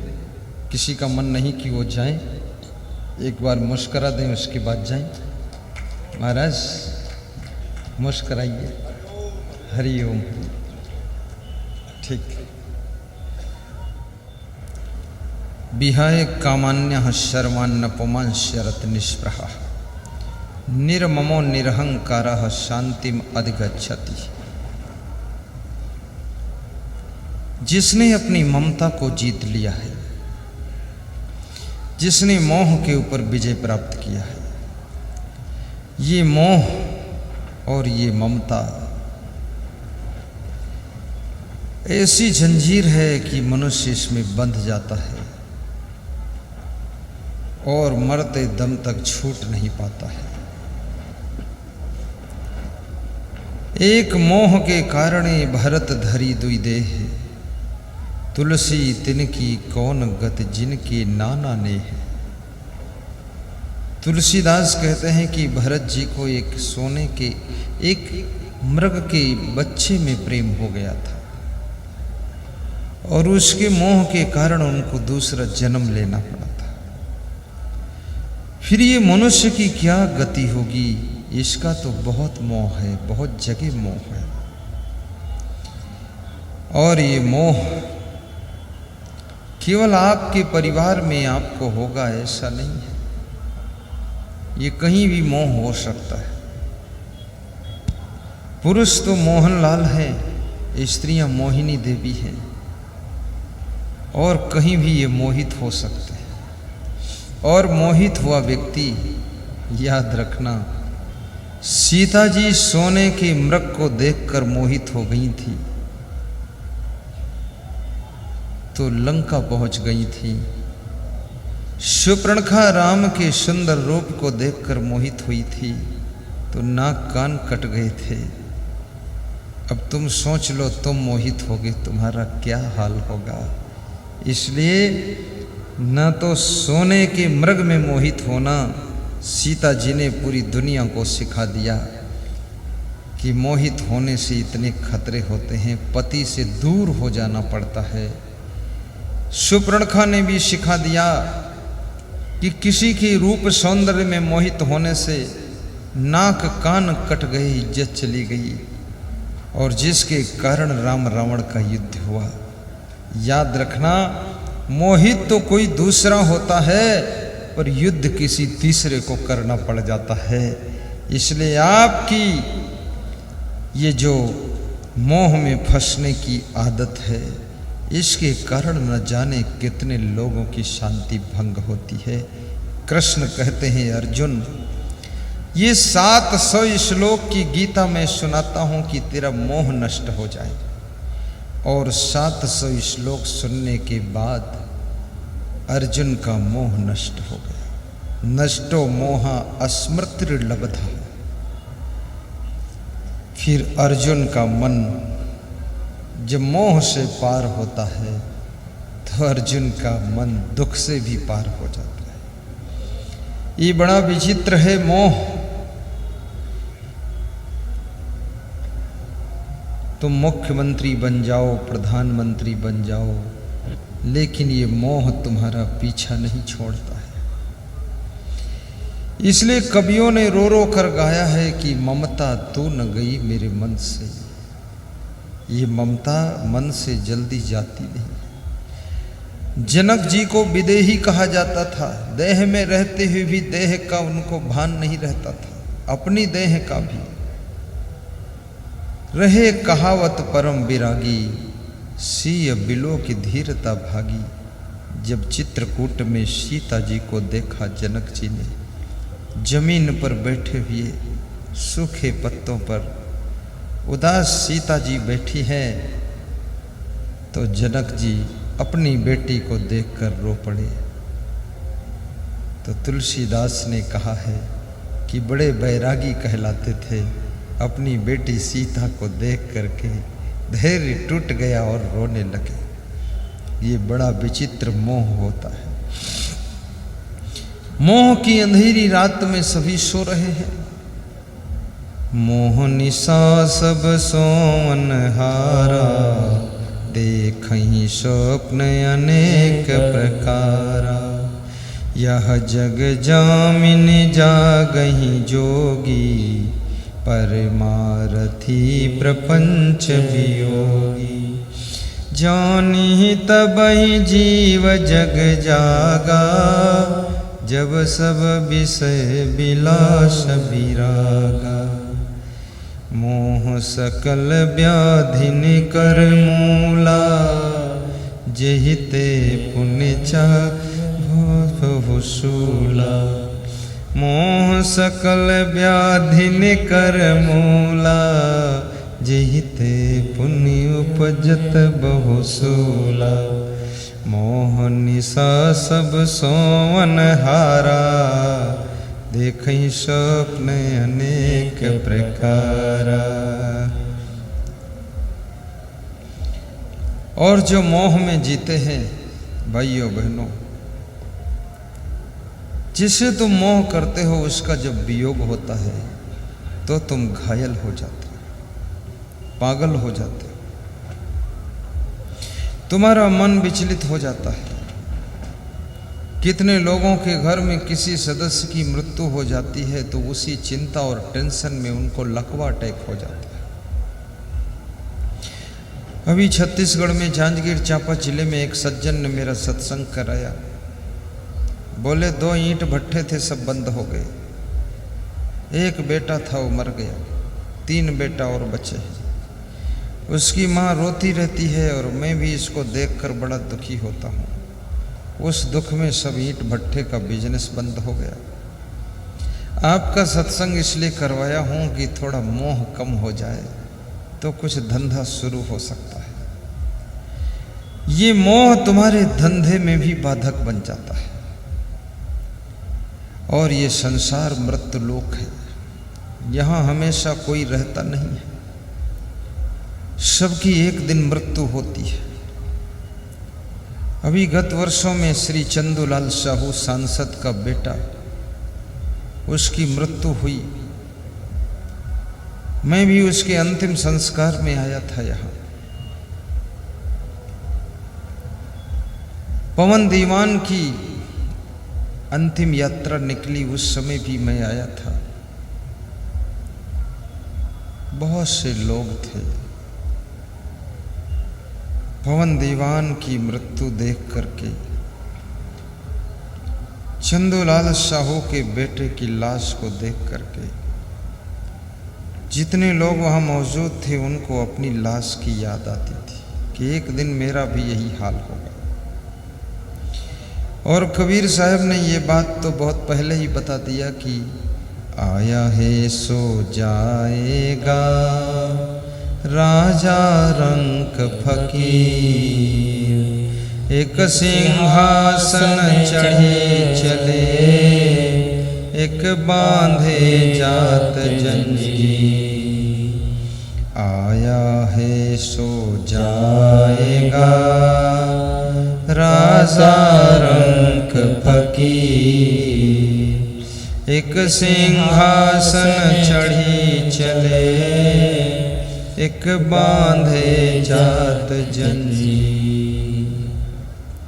जो इस संसार में आया है, जन्म लिया है, उसको एक दिन जाना ही पड़ेगा। लेकिन जाने जाने में अंतर है, जंतर मंतर तंत्र है, जाने जाने में अंतर है। क्या अंतर है?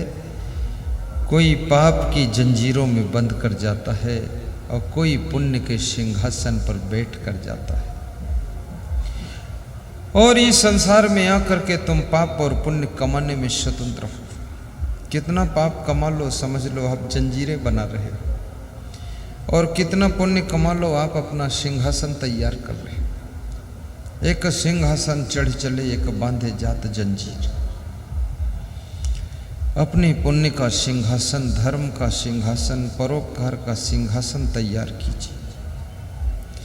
और कृपा करके विदुर जी ने एक बहुत बड़ी बात कही है कि पूर्वे वयस तत्कुर्यात एन वृद्धा सुखम वसेत, यावत जीवेन तत्कुर्यात एन प्रेत्य सुखम वसेत, दिवसे नयो तत्कुर्यात एन रात्रि सुखम वसेत, अष्टमासेन तत्कुर्यात एन वर्षा सुखम वसेत। क्या अर्थ है इन श्लोकों का? विदुर कहते हैं कि 12 घंटे का दिन मिलता है, उसमें वह काम पूरा कर लो जिससे रात को निश्चिंत सो सको, रात को चिंता न रहे। 8 महीने सर्दी और गर्मी के तुमको मिलते हैं, उनमें वह सब कार्य कंप्लीट कर लो जिससे वर्षा के 4 महीने सुख से रह सको। एक साधु मेरे पास आया, बोला मेरा आश्रम सब टपकता है, रात में खाट खींचता रहता हूँ इधर से उधर। तो मैंने कहा 8 महीने क्या किया? बोले सोता रहा। तो हमने कहा 4 महीने जागते रहो, और क्या है। जब पानी बरसे तो टपकेगा, खाट खींचो और जागो। जो 8 महीने सोएगा वो 4 महीने जागेगा। जो 8 महीने व्यवस्था जमा लेगा तो 4 महीने वर्षा के निश्चिंत अपनी छत के नीचे सोएगा। इसलिए 8 महीने टाइम मिला है कि 4 महीने की सेटिंग कर लो।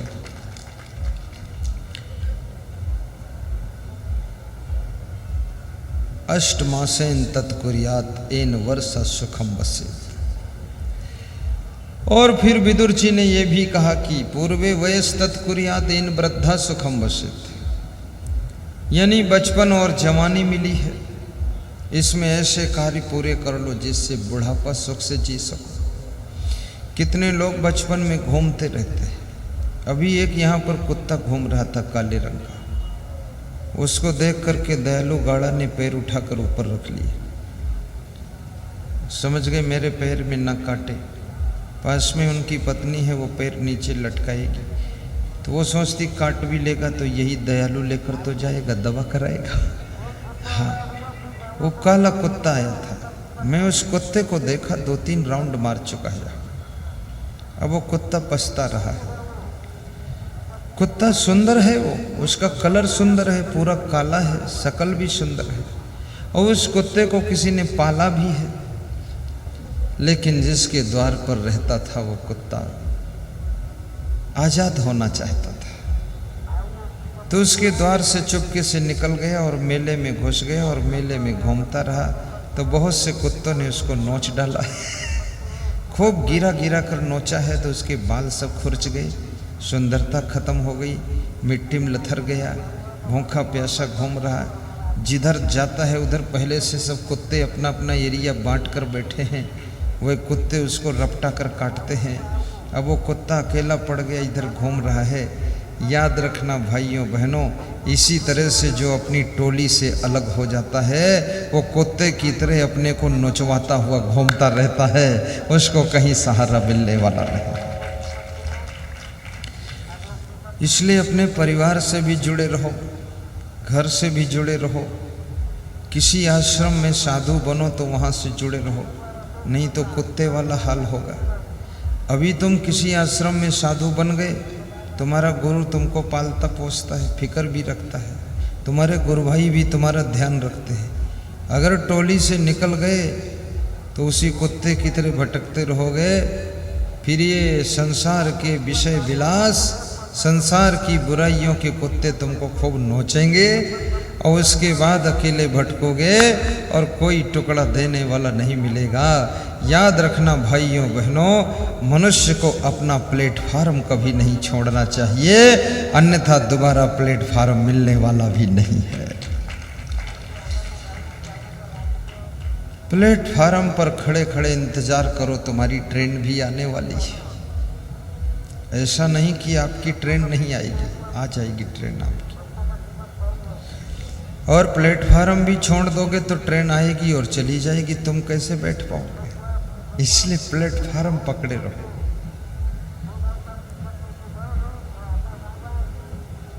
मैंने सुना है उत्तर प्रदेश में एक नेता बूढ़ा हो गया, कमजोर हो गया, तो घर में बैठ गया। थोड़ा थोड़ा राजनीति करता था, लेकिन अपना प्लेटफार्म नहीं छोड़ा। जिस पार्टी से जुड़ा था उसमें जुड़ा रहा। उसको कोई उम्मीद नहीं थी अब कुछ मैं करूंगा। अचानक उसके पास में सूचना आई कि आप पधारिए, आपको मुख्यमंत्री बनाया जाएगा।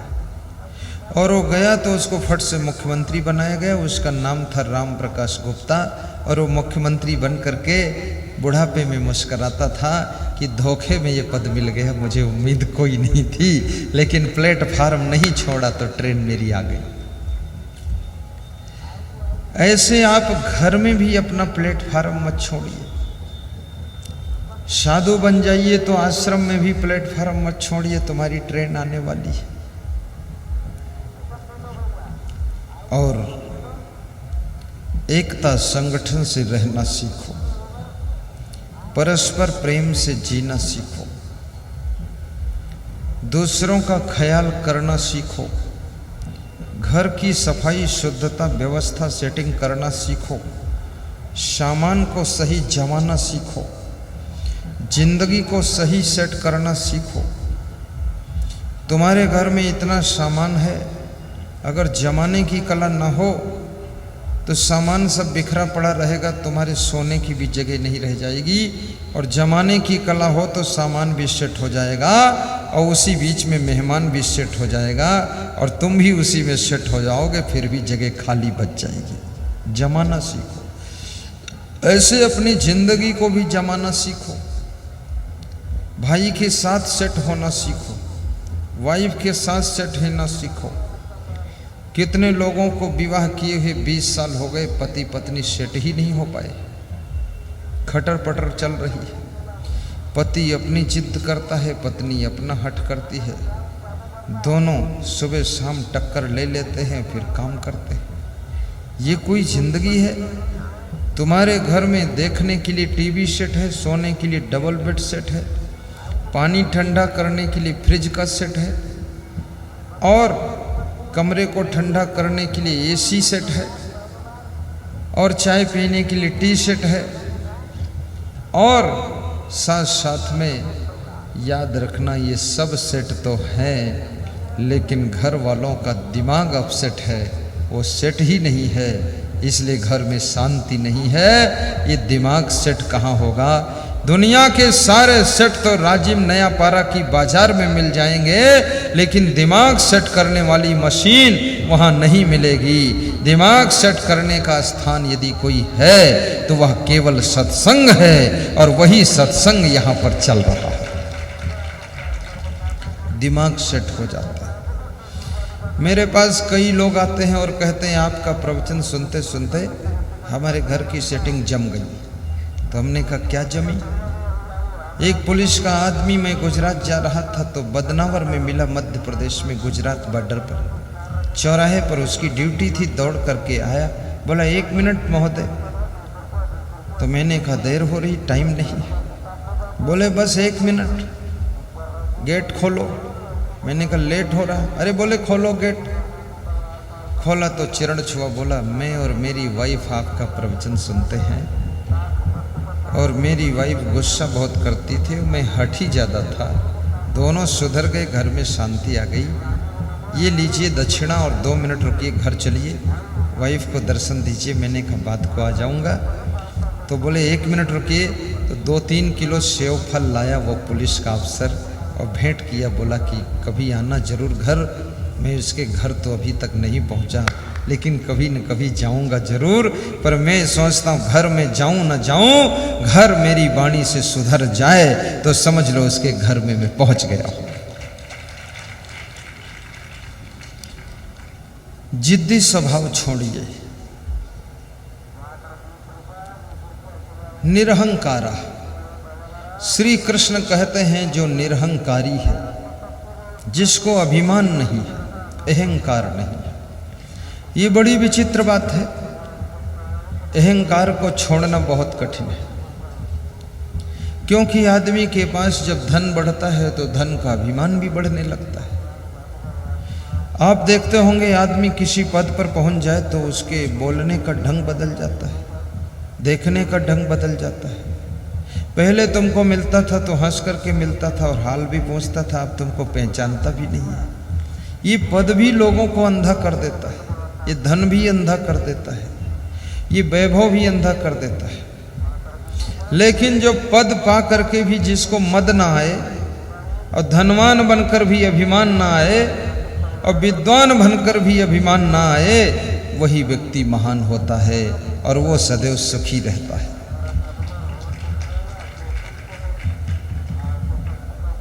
कितने लोगों ने अभिमान में अपने रिश्तेदारों को भी छोड़ दिया। इसलिए मैं निवेदन करूंगा, गरीब मत बनना, अन्यथा तुम्हारे रिश्तेदार भी तुमको छोड़ना शुरू कर देंगे।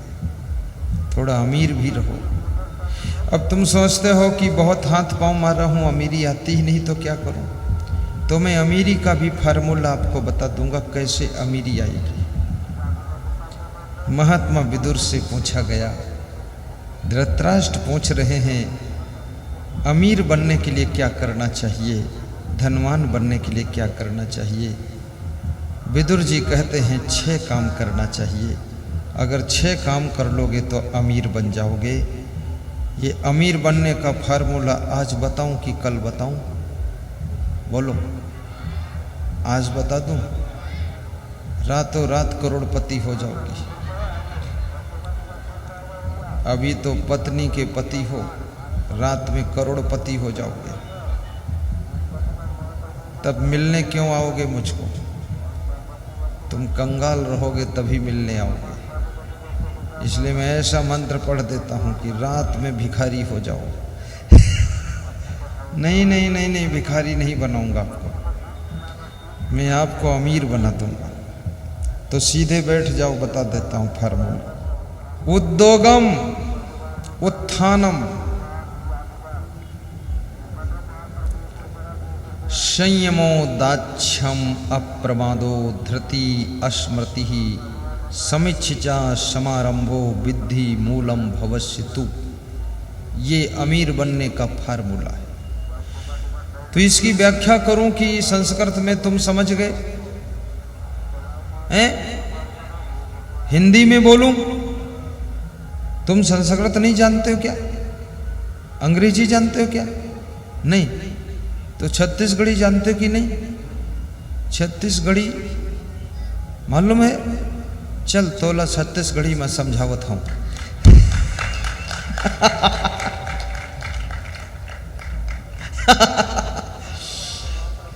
मैं तो उल्टा पलटा छत्तीसगढ़ी बोल देता हूं। अभी जो बोला वो ठीक बोला कि सही है? अरे धोखे में पास हो गए। चलो हिंदी और छत्तीसगढ़ी मिली जुली बताता। उत्थानम संयमो, उनका उत्थान होता है, उनकी उन्नति होती है। विदुर कहते हैं जिनके पास में हमेशा उन्नति के बारे में सोचने की बुद्धि होती है। तुम विचार करो, श्री राम शर्मा आचार्य ने कहा है कि मनुष्य जैसा सोचता है वैसा ही करता है और फिर वैसा ही बनता है। ये बात कही कि नहीं कही? गायत्री के प्रचारक श्री राम शर्मा, जिसने जीरो से गायत्री के 20,000 मंदिर खड़े कर दिए और उनके दामाद उसी गद्दी पर बैठ गए, वे 20,000 मंदिर संभाल नहीं पा रहे, बेटी दामाद। और याद रखना, किसी धार्मिक गद्दी पर जब बेटी दामाद और बेटा बैठने लग जाता है, जब किसी राजनीतिक पार्टी में वंशवाद परिवारवाद घुस जाता है और बेटा बेटी बैठने लग जाते हैं, तो वह पंथ, वह पार्टी, वह संप्रदाय और वह आश्रम डाउन होने लग जाता है। क्योंकि योग्य आदमी को बिठाना चाहिए, वहां बेटा बेटी वंश की जरूरत नहीं होती। तुम्हारे वंश में कोई कंस पैदा हो जाए, उसी को बिठा दिया तुमने। ये क्या नाटक बना रखी? हमारे आश्रम में कोई वंश फंस नहीं। हमारे गुरुजी कहीं और जगह के हैं, मैं और जगह का हूं, और हमारी गादी पर आने वाला व्यक्ति वो तीसरी जगह का होगा, उसकी पर चौथी का होगा। इसमें परिवार की घुसेड़ने की जरूरत क्या है? पूरा योग्य आदमी का चुनाव कीजिए। स्वामी सत्यमित्रानंद ने बहुत बड़ा चमत्कार किया। उन्होंने अपने पूरे पंथ में से अपनी गादी पर अवधेशानंद गिरी महाराज को चुनकर बिठाया, जिन्होंने पूरा अखाड़ों को डील किया। भाइयों बहनों, योग्य आदमी के हाथ में जब स्टीयरिंग आती है तो गाड़ी आराम से चलती है और मंजिल पर भी पहुंचती है। अयोग्य व्यक्ति को स्टीयरिंग थमा दोगे, गाड़ी का एक्सीडेंट हो जाता है। आश्रमों में तो योग्य आदमी का ही चुनाव करना चाहिए। घर में भी योग्य आदमी को मालिक बनाइए, फिर विकास देखिए। राजनांदगांव में अर्जुनी एक है स्थान। अर्जुनी में एक सज्जन के यहाँ मैं गया तो उन्होंने बताया कि थोड़ा दुकान में चलो, तो दुकान गया। बोले थोड़ा मकान में चलो, मकान में गया तो बैठ कर रोने लगे। बोले कुछ नहीं था गुरुदेव। बेटा एग्जाम देने जाता था तो पड़ोसी से साइकिल मांग कर देते थे कि आज देर ना हो जाए, साइकिल से चले जाओ। और मेरा बेटा जब 18 साल का हुआ, उसने कहा कि मैं पढ़ाई नहीं करूंगा। तो मैंने कहा बेटा पढ़ ले, कुछ गरीबी दूर हो जाएगी।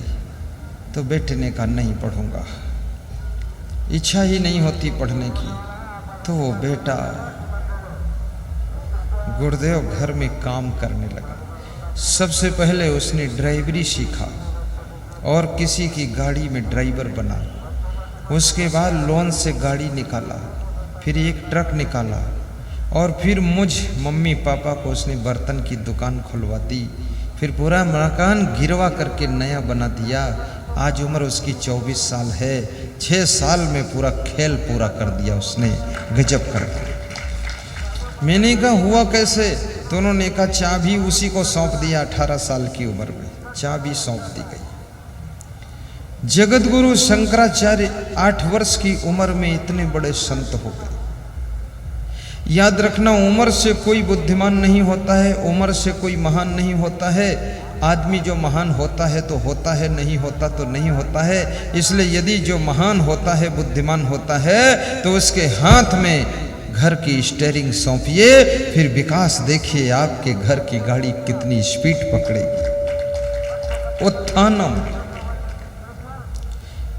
सदैव उत्थान के बारे में सोचिए कि मेरा मकान कैसे बनेगा, मेरे गाड़ी कैसे आएगी और मेरे घर की उन्नति कैसे होगी और मेरे बच्चे कैसे आगे बढ़ेंगे।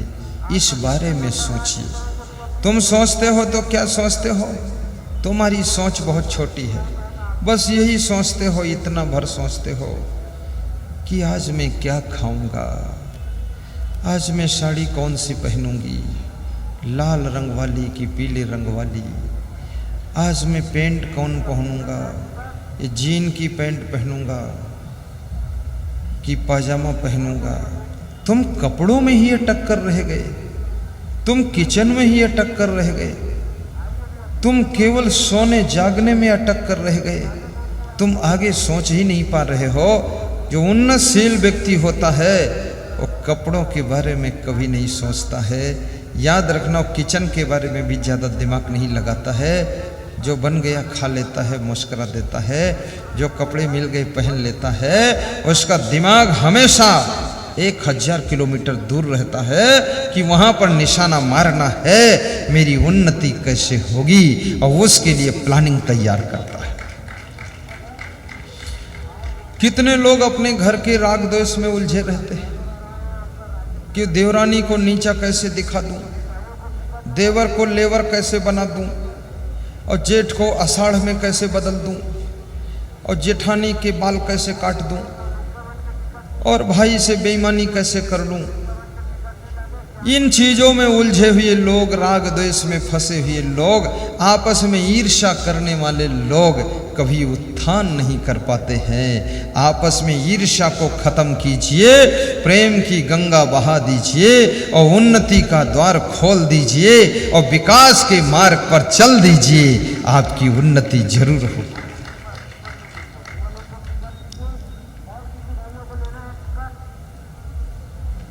भाइयों बहनों,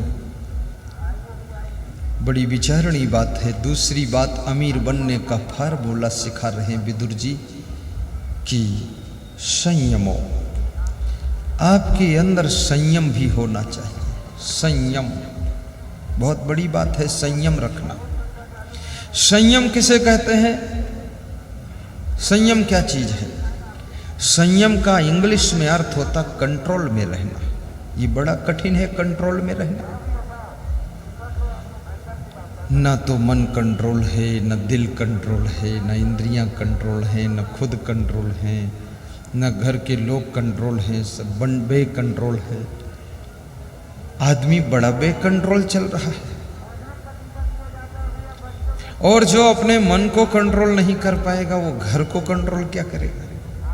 बड़ी विचित्र बात है। संयम बहुत बड़ा शब्द है। महिलाएं घर में भोजन बनाती हैं तो इनके बारे में एक बात का विचार कीजिए। जब ये दाल पकाती है, दाल, तो ये जब पतीली में दाल पकाती हैं, वो दाल 45 मिनट में पकती है। वो दाल खौलते हुए पानी के साथ में पूरे पानी में लुढ़कती रहती है और पकती ही नहीं, बहुत टाइम लेती है। लेकिन जब महिला दाल को कुकर में पकाती है तो 10 मिनट में सीटी कुकर देता है और दाल पक जाती है और नीचे उतार दी जाती है। जो दाल पतीली में 45 मिनट में पकती है, 1 घंटे में पकती है, वो दाल कुकर में 7-8 मिनट में पक जाती है। लेकिन क्यों पक जाती, क्या कारण है? कुकर भी तो धातु का बना है, पतीली भी धातु की बनी है।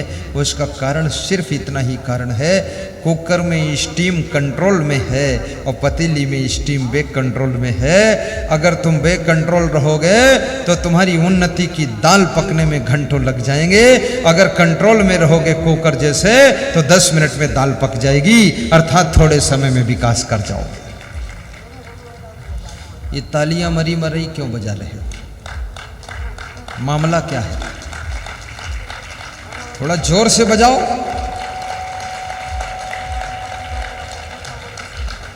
ऐसा लगता है कि शमशान घाट में आए हैं। थोड़ा मुस्कुराया भी करो, सीरियस मत रहा करो। ये नाटक तो 2 मिनट में शुरू हो रही है, लेकिन तुम्हारी नाटक तो जिंदगी भर से शुरू है, बंद ही नहीं हो रही। थोड़ा मस्ती का जीवन जियो, अपनी हस्ती को समझो, शक्ति का सदुपयोग करो, दिल में भक्ति भर लिया करो, तो सब दुखों से मुक्ति मिल जाया करेगी।